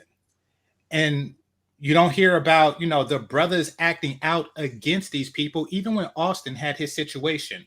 Where did you hear the Brazilian men in their feelings getting jealous? Like, oh no, we coming at you. We coming at you. You disrespect our queens. We coming at you. Where did you hear that? Even when Austin was going through that, no other men in any place that people frequent really behave like that other than these African dudes. Why? Because there is a general thirst going on. Thirst in that for country. What? Thirst for what? Why do you always act like it's some fucking thirst for your own local subpar women? Chill, man. Then why the fuck you talking about it? Why the fuck you on this channel talking about it? I mean, they can't be too subpar. They got folks coming over there to be with them. I'm just gonna be. I'm gonna try to be. No, they can because it requires a lot of advertisement. Anyway. The fact that it requires a lot of advertisement means that it's subpar, sir. If I had something that sold itself, then I wouldn't have to advertise heavily for it. But it don't sell itself because it is subpar. And the people that go, they're not going because, the overwhelming beauty and cooperation that comes from the women. They're going just so they could feel like they down for the cause, which means that they are given affirmative action penis to these local broads. Game changer. Seriously? Come on, man. Yeah, I do not. Hold on. As an American, I do not agree with Game Changer at all. Please do. Just let me know. I second that. Game changer, you be flowing, man, but then you just come with look, I'm gonna be honest with you. Everybody got their own thing. You get what I'm saying? Like me personally, me looking outside, looking in. I never been to Nairobi, Kenya, but from what I could tell, it's a country was full of, black people, like especially like dark skinned people. Me personally, I like dark skinned women over red bones. You get what I'm saying? Exactly, So and I that's would my fit point. right in. I would fit right in, right? But my That's thing my point. My still, point is that people who go because they have a fetish for blackness. Wow. it's not. Game It's changer. not a Come fetish. on, bro. Come Wait. on, Whoa, whoa, bro. whoa, whoa, That's not whoa. true. That's That's not not That is true. true, true. Hold dude. on, hold on. As Okay, a No, black he American, telling that the is truth not though. true, bro. okay. Well, He Okay, telling all the right. truth. Like Wait. Hey, Aaron, listen. How about this then? My bad. On BMT. Listen, how about this? My first time ever going out the country, right, was like probably 2019. I went to DR. And I think BMT already know what I'm about to say. You already know what I'm about to say, right? So I was in Sasua, and dog, I never seen a dynamic like this in my life, right? Okay, bomb. And Sasua, you got black American men. The only chicks you see them with are the Dominican chicks, whatever. But when you see the white dudes, they strictly talk to dark skinned Haitian women, dog. That's the craziest thing I ever seen in my life. Now I listen, know it listen. makes sense. Wait, hold on. Before anybody say something. Now, answer this. So who is the real colorist? Is it the white man or the black man that go to Sasua? Somebody answer that question for me. Listen, it's not a matter of Neither. color, it's a matter of beauty. I don't really care what color a car is if it's a good car. Color doesn't matter to me. And to people like me, Kenya is not a hot spot. But Like, I mean, people who go there have a color fetish, like Let's yourself. let's be real. Like, A lot of people that go to Africa, period, are going over for nostalgia reasons, going over just to Yeah. touch their land and check out their ancestry, where their people were from initially. They're not going over there to live. They're going over there for nostalgia reasons or just to kind of reconnect on who they and are that's a as. good thing. That's a great reason to go. That's Right. why. that That's is a why I great don't reason to understand the go. Black American hate, though. You get what I'm saying? Like that's All why this I'm other not like detractor stuff about the women and all that, that's secondary to some of the secondary. guys Yeah, that travel, period. But a lot of but people I that don't go think the there Africans are over going there over there for realize those that though. reasons. Because if you see the talking points of the women in some of these African countries that's talking down on the quote unquote passport bros, the black guys, they always have that, oh, this, that, and the third. They trying to demean the women, this, that, like, and they don't understand, bro. Like, to be honest with you, most of us that travel, we travel for peace, bro. Like, I don't know about anybody else, but when I travel out the country, I barely be on social media, bro. I just be. It remind me of back in the days growing up. We playing all the way till the street lights cut off. You get what I'm saying? Like, no worries in the world, bro. Like, that's Well, how I Can feel. I make It's one like, quick listen, small it's, thing real here's the quick, thing. bro? Here's like, the thing. listen. What It's if like when people go to I Egypt. Listen, I like demeaning women, okay? I like demeaning women, and then and when I demean them other places, there's no what does complaints. that got to do with the Fucking dummy. Okay, Bro, what's hold on, bro. game play? We What's we up gonna with let you, Game bro? Jesus on his own thing on that one, Yeah, he man. on his But own thing, No, bro. it's not. No. Listen to Bro, me. When hold I on, yeah, was in because I can't. no. Listen. beat up When here. I was in the Philippines, I had two hookers race each other for $5. oh my That was God, the here's price. the Excuse story me. again. Hey, you need a Now, timeout, bro. I'm where Game sorry. do you hear? changer. I gotta mute you there, buddy. Hey, Game Now we BMT, gotta how changer you go, needs do to that be bro. thing, bro? involved, y'all. Listen. I'll be quiet. Let me say this. Let me say this real quick. People go to Egypt to see the Sphinx and the pyramids and everything else. They want to go to Egypt for the nostalgia, but when they get over there and they see how much they're getting harassed, nobody ever goes back twice. You get what I'm saying? That's true Because too. you don't want to get hit up from the time you at the airport, all while you're at every fucking site that you want to go see, all the way back to your hotel room. You go through all that one time, that's enough for you. That's A enough. lot of Okay, people go back one time and don't want to go back. They okay. did it for I just want to be. I just And, want, and, like, and just I'm gonna just say to this reinforce too. what the other guys. Come on, I want to ask. somebody. Hold on. I want to ask Kobe a question real quick. Kobe, you there? Kobe, you there? Still there? Yeah. Okay, so if there was a country, so let's say it's not Kenya, if there was a country where Black Americans can go to, uh, patriot to live there, what country would it be in Africa for us? I mean, Do you like honestly, financially? it could be any country, right? So again, I don't have an issue with Black Americans going to Africa, or specifically, I should say to Kenya. The issue is when you promote. So here's an example. Remember when BT first came out and everybody was mad about the fact, girls are shaking their ass and all that stuff, and everybody's just locking, just see that. What? What are you talking about? BT first No, came out. What? like at some point in time, Whoa. because let me finish. Yeah, go ahead. Right, I gotta hear this. Right, so R.L. Johnson went ahead and created BET, right? Because there was MTV, but it's really Oh, nothing but BET. quote unquote. I thought you meant That's it. BMT. Okay, go ahead. No, Go ahead. no, it said BET, right? So showing a side of Kenya that is not everybody's like course experience, and saying this is what really like Passport Bros, you need to come here for this XYZ. That's my issue. There's Americans, there's Black Americans, there's all kinds of tourists who go there and they help build the community. That's what I'm about. If you're gonna go there, respect the culture, right? And Game Changer is gonna get his panties all in a bunch about this, but get to know the culture of the folks. It's important you do that. At least respect where you are. Now to your question about which country specifically, I think the majority of us do, bro. Right. That's why That's what I'm saying. Right. I think we're the most respectful travelers out of all the travelers that I see. I'd say yes and no. I'd say yes and no. No, So no. I'd say yes and no. Right? It's one thing about being respectful. It's one thing about being respectful. That's not what he's saying. He's saying learn the culture. Like, what do you know about Brazil when you go to Brazil, BMT? What do you know about their culture before you go? Before I went, exactly. You don't have to know anything. Basic respect is universal. You don't have to know.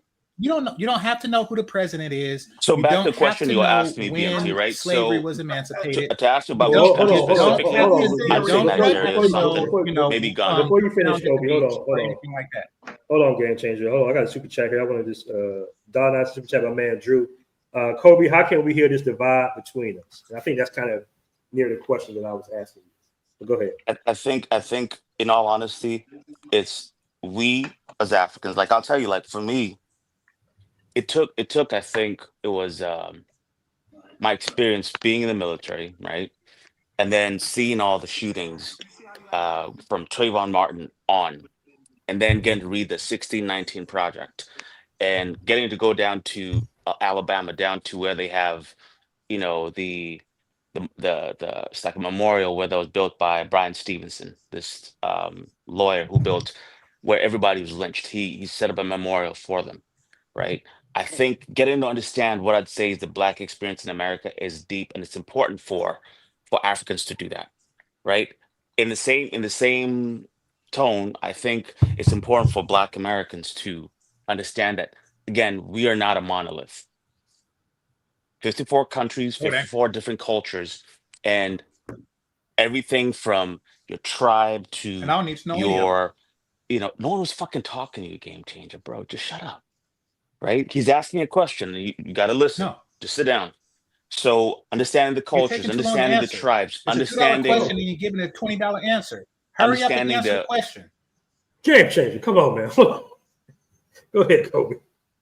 Understanding the fact that there's different ethnicities and all that stuff. It's important to be able to get that. Someone like Game Changer, he will never be helped. He's a simple man. He loves what he loves, and that's okay, right? There's a place for people like him, and it's not Africa. We don't want him there. I say that for the whole content based on his attitude. Okay. All right. Okay. So, fellas, if you want to go, let me say this real quick to his response. Let me respond to what he was saying. Well, no, right quick. If you want to go to come on, James, you've been talking for a minute, bro. 54 different tribes and crap like that. Hold on, Gansher. Let Ronan hop in because you guys have been going back and forth for a minute. Go ahead, Ronan. So you speak of commonality and respecting each other's culture. First of all, when immigrants come over here, they don't feel like they need to respect FBAs that have been here and set up the system. So first of all, you guys aren't respectful when you get here. Plus, if we were to go over your country, we don't feel free enough to be able to comment on your government or anything. And if we were over there, you would tell us you can't speak on our matters you don't understand. But yet and still, when you immigrants come over here, you speak on our government, you speak on the things we need to do in order to improve America, even though you come over here to take advantage of the system, and you don't respect it for us. But yet, and so you're saying we should have cultural respect in order to grow first. So when you guys come over here, how about you guys, like you did, go through American history, understand what slavery was all about, understand everything we had to deal with here, and then be quiet, like somebody else said, and say thank you for going through what you went through. And we'll go ahead and take advantage of the system the way it is now, and we'll go on about our lives. But it's when you guys get into our politics, you guys start running for office, you guys hide the fact that you're non FBAs, but you start speaking on governmental issues that are going to affect long-term FBAs, is when we start having problems with immigrants and Africans altogether. Okay, can I say something just real quick? Hold on. Go ahead, Vince. I wanted Kobe to respond to that, but go ahead. Can I go? Okay, so, Yeah, go ahead. So just to respond, I mean, again, I speak for myself, right? That's the journey that I've taken. And to broad brush and say that we're running for the office, you're out here protesting. Again, most Africans don't do that. That's not true. That's not true. In fact, The Economist, right? The Economist magazine and newspaper just put out an article talking about our contribution to America. But most of us, again, are quiet. We own businesses, we work our jobs.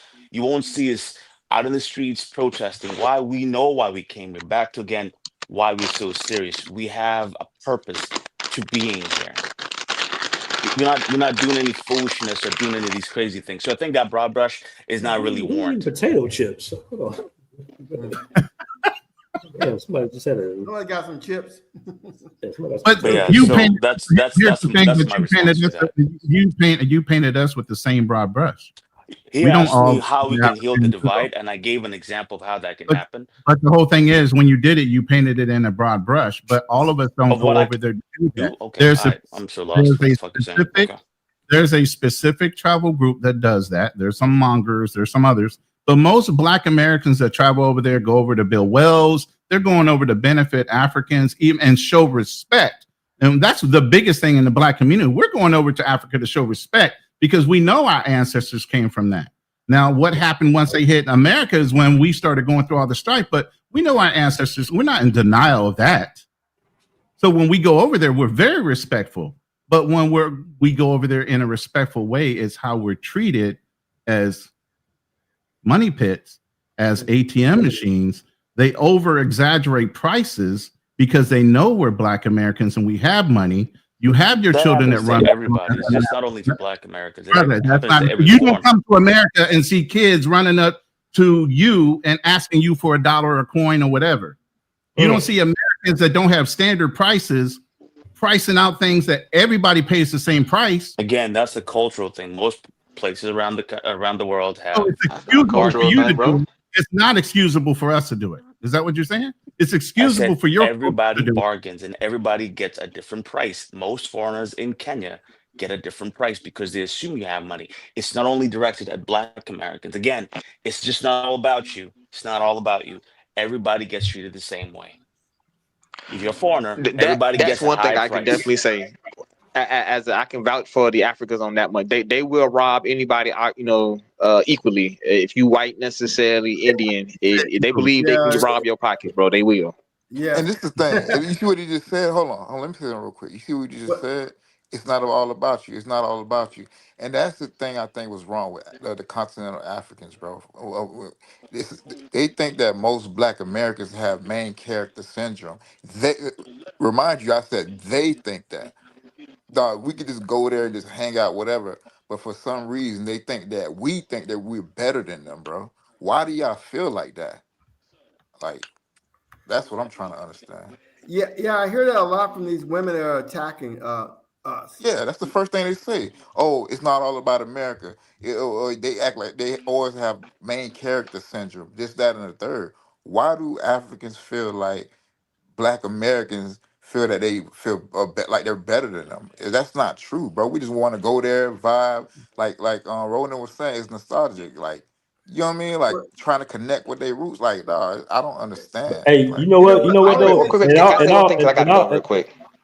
in all fairness, Patrick, like I've dealt with that in Colombia too. When I was dating my ex, Afro Latina, she was like, "You think you all that because you type so fast and you work on a computer and everything? You think you better than me?" I'm like, that little insecurity comes with not just Africans. That's just, That comes with just being Anybody. American in general. Yeah, being American in general. Yeah.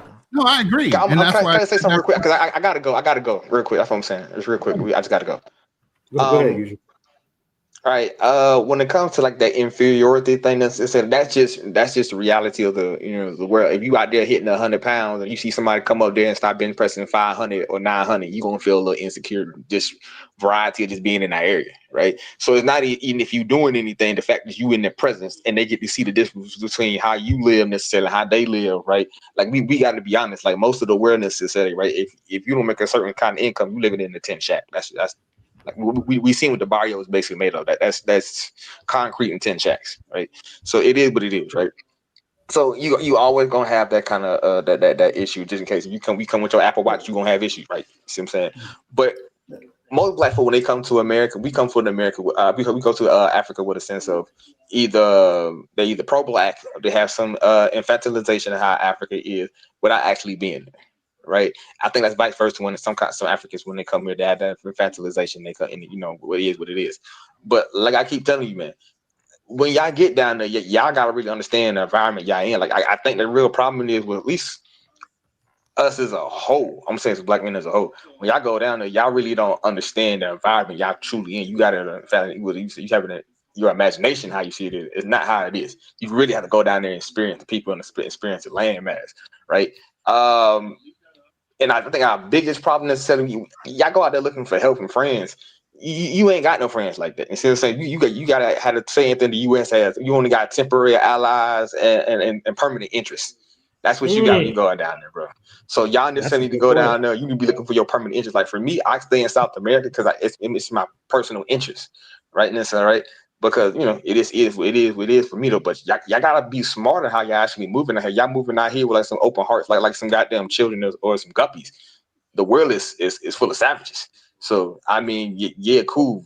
Go down to Kenya and you ain't prepared nothing. You ain't properly planned nothing. You ain't got no network.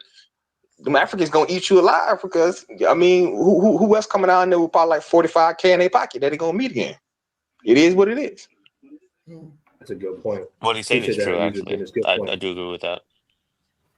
All right, I got Chief with Hell, the British flag there with the $5 super pound. He said most Kenyan women are high-key divestors. YT men do as they please without spending money, but only black passport bros get the smoke. Can Kobe tell us why? You've been talking about this the whole time. On the panel for that. For that comment. Damn, I like that avatar. That avatar is wicked, bro. Yes, Is that Birdman with the Trump? Yeah. I thought that was Kodak with Trump. Yeah, Kodak with Trump. YT men, they spend money down there. I'm not sure where he's getting that from. They spend money. They spend all corn to spend money. No, he's talking about for the affection of the women. He's talking about for the affection of the women. No, but they do spend money on the women. I mean, they're not gonna go out with a dude who is not spending money on them. Well, here I'll explain. I'll say like this to answer the brother's question.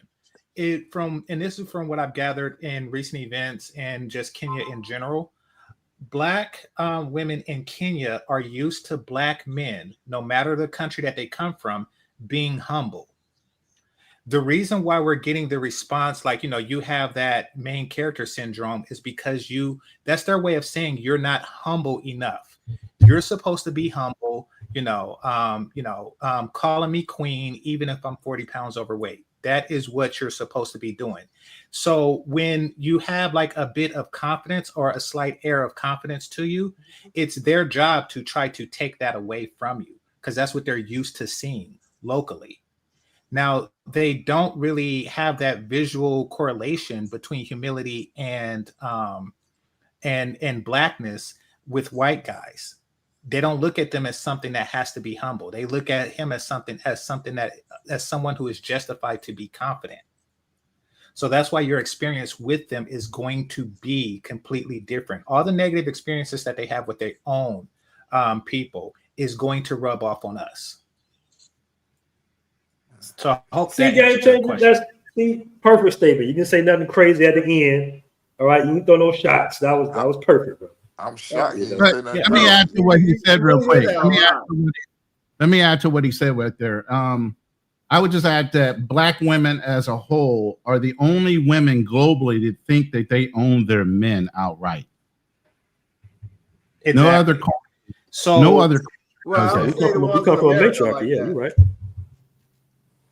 Let me catch the super chats real quick, man. My man CC with a $5 super chat says, one of the biggest observations I had from living in Nairobi last year is that a lot of Africans lack integrity. This scamming is draining mentally. Yeah. Damn. You got to stay on top of your game. Shit, that's a lot. That's a lot. That's why I I ain't gonna love lie, Tyler. right? That's why I love Tyler. Nazarene of the Way with the $5 super chat says, big homie CC, the bodyguard who spoke on Diddy, just got from Kenya months ago and is helping to nab traffickers, cannibals, and abusers of women. He also made a video about Jay Rello too. He was trying to get Jay Rello out of pain. Shout out to my man. And I appreciate the super chat, Nazarene of the Way. My man Jay Rats in the building, one of the top DJs in Medellin with the 20 mil Colombian pesos. Man, shout out to you. I will be visiting Colombia soon. Hold on. As I've gotten older, my love for the African continent has dissolved each time I hear Africans talk about us. I can get cultural info about our ancestors from Cuba, Colombia, Brazil, Haiti, and Puerto Rico. That's a good point. I want to point out that as FBA, our ancestors did not come from Kenya. I can't stress that enough. I don't know when people are talking about I go to Kenya for our roots West and Africa, heritage. Yeah, West Africa. Yeah, so our body's not even the same. They're more lean. They can run longer. Like our whole DNA is different from East Africa. Yeah, we mainly from West and Central Africa. Yeah, believe me, they were East smart and about South it. They brought people over that knew how to work and build certain things and know how to farm and work the land. They picked and choose who they brought over here to help develop America. They weren't dumb about it. Jesus, that's not the way we went about it. Okay. It was the shipping routes. What? It was the shipping routes. That's why they went to West Yeah, Africa. it was hard to get to South Africa. You can't just roll up on South Africa like that. It was hard to get around because of people's ability to work. It was the shipping routes. World. Yeah, it's a lot easier to get to Don't West feel Africa. bad. That means that you weren't contributing to American slavery. No, So that's a good. Here's the thing. East Africa has also had slaves, and our slaves are taken to the Middle East. Middle East, right? yes. The Middle East are taken to Iraq. They're taken to Iran, Saudi Arabia, all those countries. If you go there, there's black Iraqis, there's black Iranians, black Saudis. Our people are taken. My tribe, we have people taken. I have Arab in me because of the whole thing with the slave trade. It happened. Yeah. Okay. Damn, I lost. Can y'all hear me? I lost my audio. Y'all hear me? But yeah, I want to say this: if you cannot adjust to it, then just don't go there. No one's forcing you to go anywhere. All right. I've heard numerous times where African women have said why Black Americans have such ego, and what we see as self-confidence, they see as. Please don't interrupt me, please. What we see as self-confidence, they see as ego.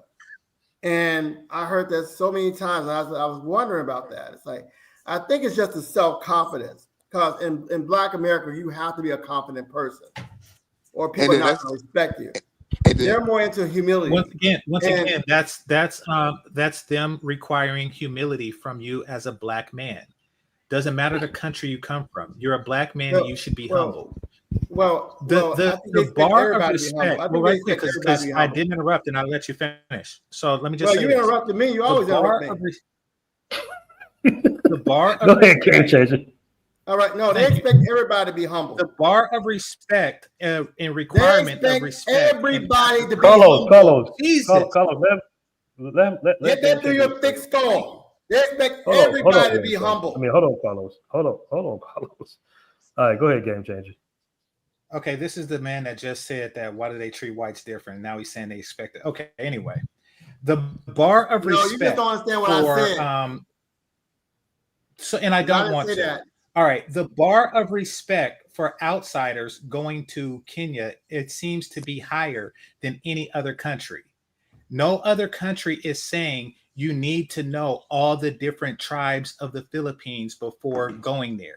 They don't say you need to know how many islands there are in the Philippines before traveling Dude, there. nobody in They Kenya don't expects you to know say all that that. I require silence. They No, don't when you make say a you false need to narrative, I taste, have to interrupt you, sir. the 80 different Carlos, come on, let me finish. Jesus. They don't. Thank you. Thank you. They don't say that in other places. The only place that says, and this is just for their ego, so they could feel like their culture is worth researching, just for the sake of their ego, they Game say, "Oh changer, you're no, you lying have to again, son learn of a about our bitch. tribes and stuff before you come to this country." What they're asking for is just the ego boost. People like our culture. They like Tupac. They like, they like Biggie. They like They Ray love 50 Charles. They Cent. like Stevie Wonder because they like it. And this is something that they want to research. They don't have to come to Oakland. That's just dumb. They just want us to know what means before we get there so they can feel better about themselves. That's it. Okay, can Now I you may respond to speak. that? Can I respond to that? No, wait, no, wait. Not Game yet. changer, you're Now lying. you You're lying can. through your fucking teeth. Let me You buck respond to tooth that, please. motherfucker. You're lying. Okay. God Jesus. damn, hold on. My teeth are straight. Wow. And my forehead is small. Never mind. Okay, all right. Nobody expects you to be an expert on their country. They just the bare basic respecting the country, the culture, the people. It's not rocket science. He's trying to make this whole thing a lot more complicated than what it really is. That you got to know who the first president is. Actually, it's Jomo Kenyatta, but you don't have to know all that. All right. So I'm not sure what the hell Game Changer is talking about. He may be smoking something. I don't know. But no one expects you to be an expert on the country. Just simply respect the country, the culture, and the people. Don't do a J Rillo. It's not hard. It's not rocket science. 99.9% of us is not gonna be on no J Rello time. That's the thing. But they make it, they highlight that like that's every black American. That's the issue They right do. there, bro. That is an issue. That is an issue. And the thing is, it's majority coming from the women. So you already know when women say that on social media, because you gotta think about it, women in Africa, they want to be a part of the Black American sisterhood so bad. So now they're spewing True. Black American women talking points, bro. The ones, True. the feminist Black American talking point. My bad. Let me clear Right. that up. Right, you're Right? absolutely right. Good Okay, point. Carlos, you none of my gotta let me female finish, friends. Carlos. God damn. I'm sorry. Go ahead. Yeah, so like I'm saying, not just the regular Black American women. I'm talking about the feminist Black American women talking points, bro. So that's dangerous, bro. Because once women start talking about that in their particular country, now the dudes gonna be like, damn, these dudes talking down on my women. Like, you get what I'm saying? Like I don't know, man. That's the bad part about that, bro. Cause they gonna put all of us in one box, and that makes it dangerous, bro. Well, BLK American women, I've seen it with my own eyes. My friends, my female friends in Kenya have told me about it.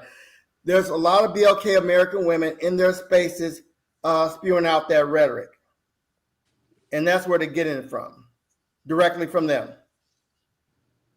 Yeah, I that's don't what know why basically they that's do what I that. said. They need to ban Instagram and TikTok out there. Hey, Carlos. real Y'all need to quick. ban that shit. Let's not Gotta do assume it. Kenyan women cannot go online themselves and see what's going on. So to credit black women for that, I think is also, yeah. I mean, That's I what I think their just voice, said, bro. You they're didn't a hear what I catalyst, said? right? They're fueling the fire, but they're not the real reason. Basically, Again, what I'm if you saying, go on social media platforms, Kenyans are on there all the time. I think that's okay, the that's misunderstanding exactly when what people I'm go to basically Kenya. It's trying to like, tell you. oh, hey, They're listen, getting like Kenya, these guys are living in a influenced by hole. these Black No, American feminists, bro, from when you America. go on Google, Facebook, any of these social media platforms, all those algorithms, Kenyans are the ones who've written that, and that's a fact. Whenever you go complain, hey, so and so hurt my feelings, Kenyans are the ones who are deciding whether or not to keep it or not. Like, I'm what just do you saying. mean by that? I'm trying to So understand. here's It an doesn't example. make So sense. let's say you see something racist or something that shouldn't be on Facebook or something that shouldn't be on Instagram or something that shouldn't be on TikTok, and you go hit dislike or take that down. The people who are actually the actual humans who've written the AI code, right? And actually the ones who are the human beings to determine if it should stay on or not are Kenyans. Just so you know, there is a huge difference between writing AI code and Oh my gosh, and shut the determining if fuck up, something is game good or bad. changer. What is it And they Hold on, always hold on, do in Kobe. here? Come determining if on something now. is good Come or on bad. now. Oh my Yo, god. There's a we all men huge on this panel, man. discrepancy of Let's that. just have a general conversation, bro. We All don't right. gotta So get in our emotions. You know what I'm anyways, saying? go research it. It's You'll not see. a matter of emotions. What are you talking about? I'm just clarifying the difference between writing AI code and I wasn't selecting even if talking to something is you, good or bro. bad. I No, wasn't, no one is talking to you. No one was even talking Game to you. said I Go wasn't back talking to to your you, bro. corner. I'm talking to the audience. Go sit in your And I corner. don't want them talking to me. I want them to listen to me. And the Right. fact of the matter is Your that little nerdy voice. he's overstating, the value and contribution that they give to society. That's it. If we have to have these conversations to determine whether it's a worthy place to go, then that means it's not worthy to go. You want us to learn too much about the history before getting there. The women Nobody are said that. You know you're overstating that you over just and said over. learn the Enough. Get off culture. that You didn't pedestal. say be respectful, Get off the which is what pedestal, bro. Carlos was talking about. You didn't say be respectful. You said learn the culture. That's completely Just I different. said I it'd never be had to learn the culture Jesus. of I never had to learn the culture of You must be on the anywhere that I spectrum. went ever. You must be on the spectrum. You have to be on the spectrum. Yes, very high on it, unlike Yeah, oh, yes, yourself. sir. Right. All right. Therefore, I say it's not even worth having a conversation. You have to question whether you are even welcome there by the locals. I mean, is it even worth it? And then the reason that Ronan gave, because of historical heritage or nostalgia, et cetera, et cetera, et cetera, don't even apply to that particular country in Africa. So there's nothing there. There's no pyramids. There's no nothing. It's just why go? I don't get it. It seems like you have a better chance in the Baltimore slums. There's Whoa, more cultural wait, connection. Come on. leave Baltimore alone, bro. Come on now. Well, in the slums of anywhere, No, I mean, there's certain places that just seems like it's a terrible place to go, like Mississippi, and yeah, it seems like that's the Mississippi of Africa. Just throwing it out there. Come on, man. Game Nah, changer. bro. You think you must be some rich motherfucker who lives in Beverly Hills, sipping The on champagne all Mississippi, day, every day. We listen, know it's different for you. It's okay. It's the the Mississippi of Mississippi of Africa. Africa is North Sit Africa, down. bro. I think Chad would probably be the Mississippi You're of so Africa. disrespectful. North Africa is the Mississippi of Africa. Hey, So That right disrespectful. there is where I say, what's the point of even going in those areas? At least Well, in East don't North Africa. Africa have like pyramids and history? Yeah, but they also just beat up a black lady for no reason. Who? Well, that's kind of like, I'm not saying that blaming on them, but who goes to Tunisia? Like what is really there, bro? It's like that's nothing but Arabs over there, bro. You get what I'm saying? Like I didn't even Yeah. understand that. Well, there's no Arabs in Mississippi. I'm saying that if you were to Oh, rank choice places to go, in America, the least choice would be Mississippi, and in Africa, it seems like the least choice would be Kenya. nah, I would say like Tunisia, Libya, like it goes. So, well, not Libya. What's the other country? Alberta, whatever. What pretty much Algeria? Algeria. Majority of North Africa. That's what I'd say. But you But got East, West, and South Africa. Is you can go there. Like them type of place that you can go to those type of places. Yeah, I don't know why them sisters was in some damn Tunisia Yeah, bro. Like that's on a insane. girls trip. yeah, Yeah, she was for real. Arab men. Hey, like they say, they were trying. Somebody said it in the comments. They was trying to, black women. They be trying to be different. They try to be different so bad. One And thing I they picked up. found out. You know what? One thing I just picked up listening to you guys, and some of the history I wasn't aware of. Eastern Africa has a different colonizer experience than Western Africa does. You got Arabs that had colonized and took in slavery there, versus the whites and others on the Western hemisphere of Africa. West So Africa it's also a had the same whole- situation too. Yeah, it's a whole different kind of colonizer experience. I would say when you're dealing with an Arab nation versus the white. Well, it's a different slave trade experience. They were colonized by British also. So that's where the rub is they can't identify with our struggle. We can't necessarily identify with their struggle based on the colonizer experience they had. So in a sense, we're not Well, I don't compatible want. with them. We could You be, got but at the same time, you got to want to understand each other's cultures. So No, I then, don't. by that logic, what Carlos was saying made sense then to actually, Somewhat, yeah, he was kind of making sense. That's why I cleaned it up. yeah. That's why So he wasn't wrong. Carlos I wasn't was. wrong. I know I'm not wrong. Damn, No, bro. what I'm saying is you don't need to know. I mean, do you really care? Like, I don't want to trauma bond about something that happened centuries ago with the people. Like, But it's a new your experience, though. At colonization the was end of the different day, than mine.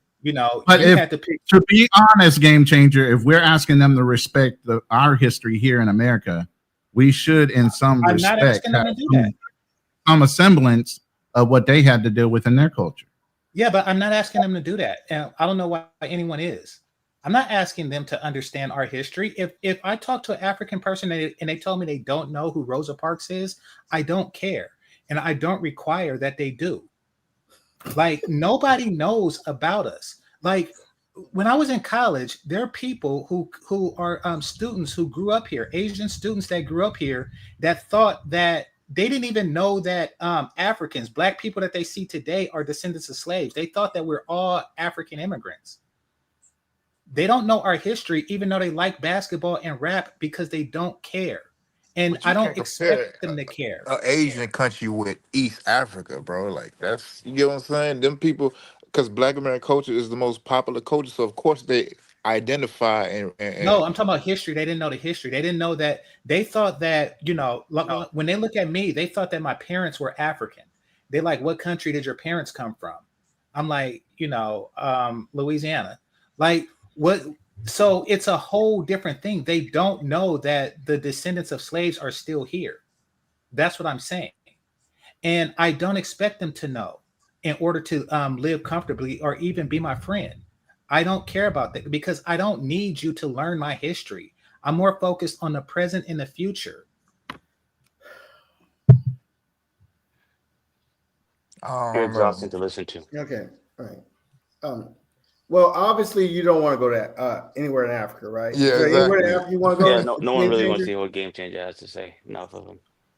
I ain't I gonna want lie. to see. To me, I want to answer Carlos' question. I want to see the pyramids in Egypt. In fact, I do want to have an entire Mediterranean cruise. I want to do that one day before I die. That includes Egypt, Africa, and Europe.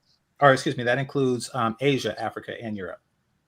but why Okay, just then the you just pyramids? visit Though? Egypt then. Don't worry about the rest of Africa. Yeah, because see, and this is the crazy part. I don't want to go nowhere in North Africa, bro. I want to East, West, and South Africa. That's where I want to go when I hit continental Africa. You know I what want I'm to see saying? I want to see the buildings of antiquity. That's why I want to, do the whole Mediterranean thing. The architecture of I antiquity. heard North Africa was actually pretty decent from an interview I did. He said he enjoyed his time in North Africa. Yeah, well, there you go. Damn, we got Zed in the building. Hold on. Oh man. Yeah. God damn. She's a lost cause. Just I don't feel like dealing with Zed today, guys. The party's over. Okay, I'm gonna go ahead and end the show, man. It was a great show for a couple of hours, man. I appreciate everybody pulling up. Good dialogue. At the end of the day, man, this was good dialogue. all right. But can I just say this? Information. I'll go ahead and end the show. Ronan, you got that Kansas City in the background, brother. It's football season, but luckily we don't play you this year. Man, I'm up at weird hours trying to catch my games right now. You know what I mean? Oh yeah, I watched the playback, bro. I just watched the playback. No, I get up and actually watch it live. I'll yell and call my moms or whatever. Is that like 1 a.m., 2 a.m., something like that? Sometimes, or 3 o'clock in the morning, 4 o'clock in the morning, something like that. I can't do it, man. I just watched the playback. Right. But guys, once again, this has been a great show, man. Peace. We out. Peace. All right. No final words.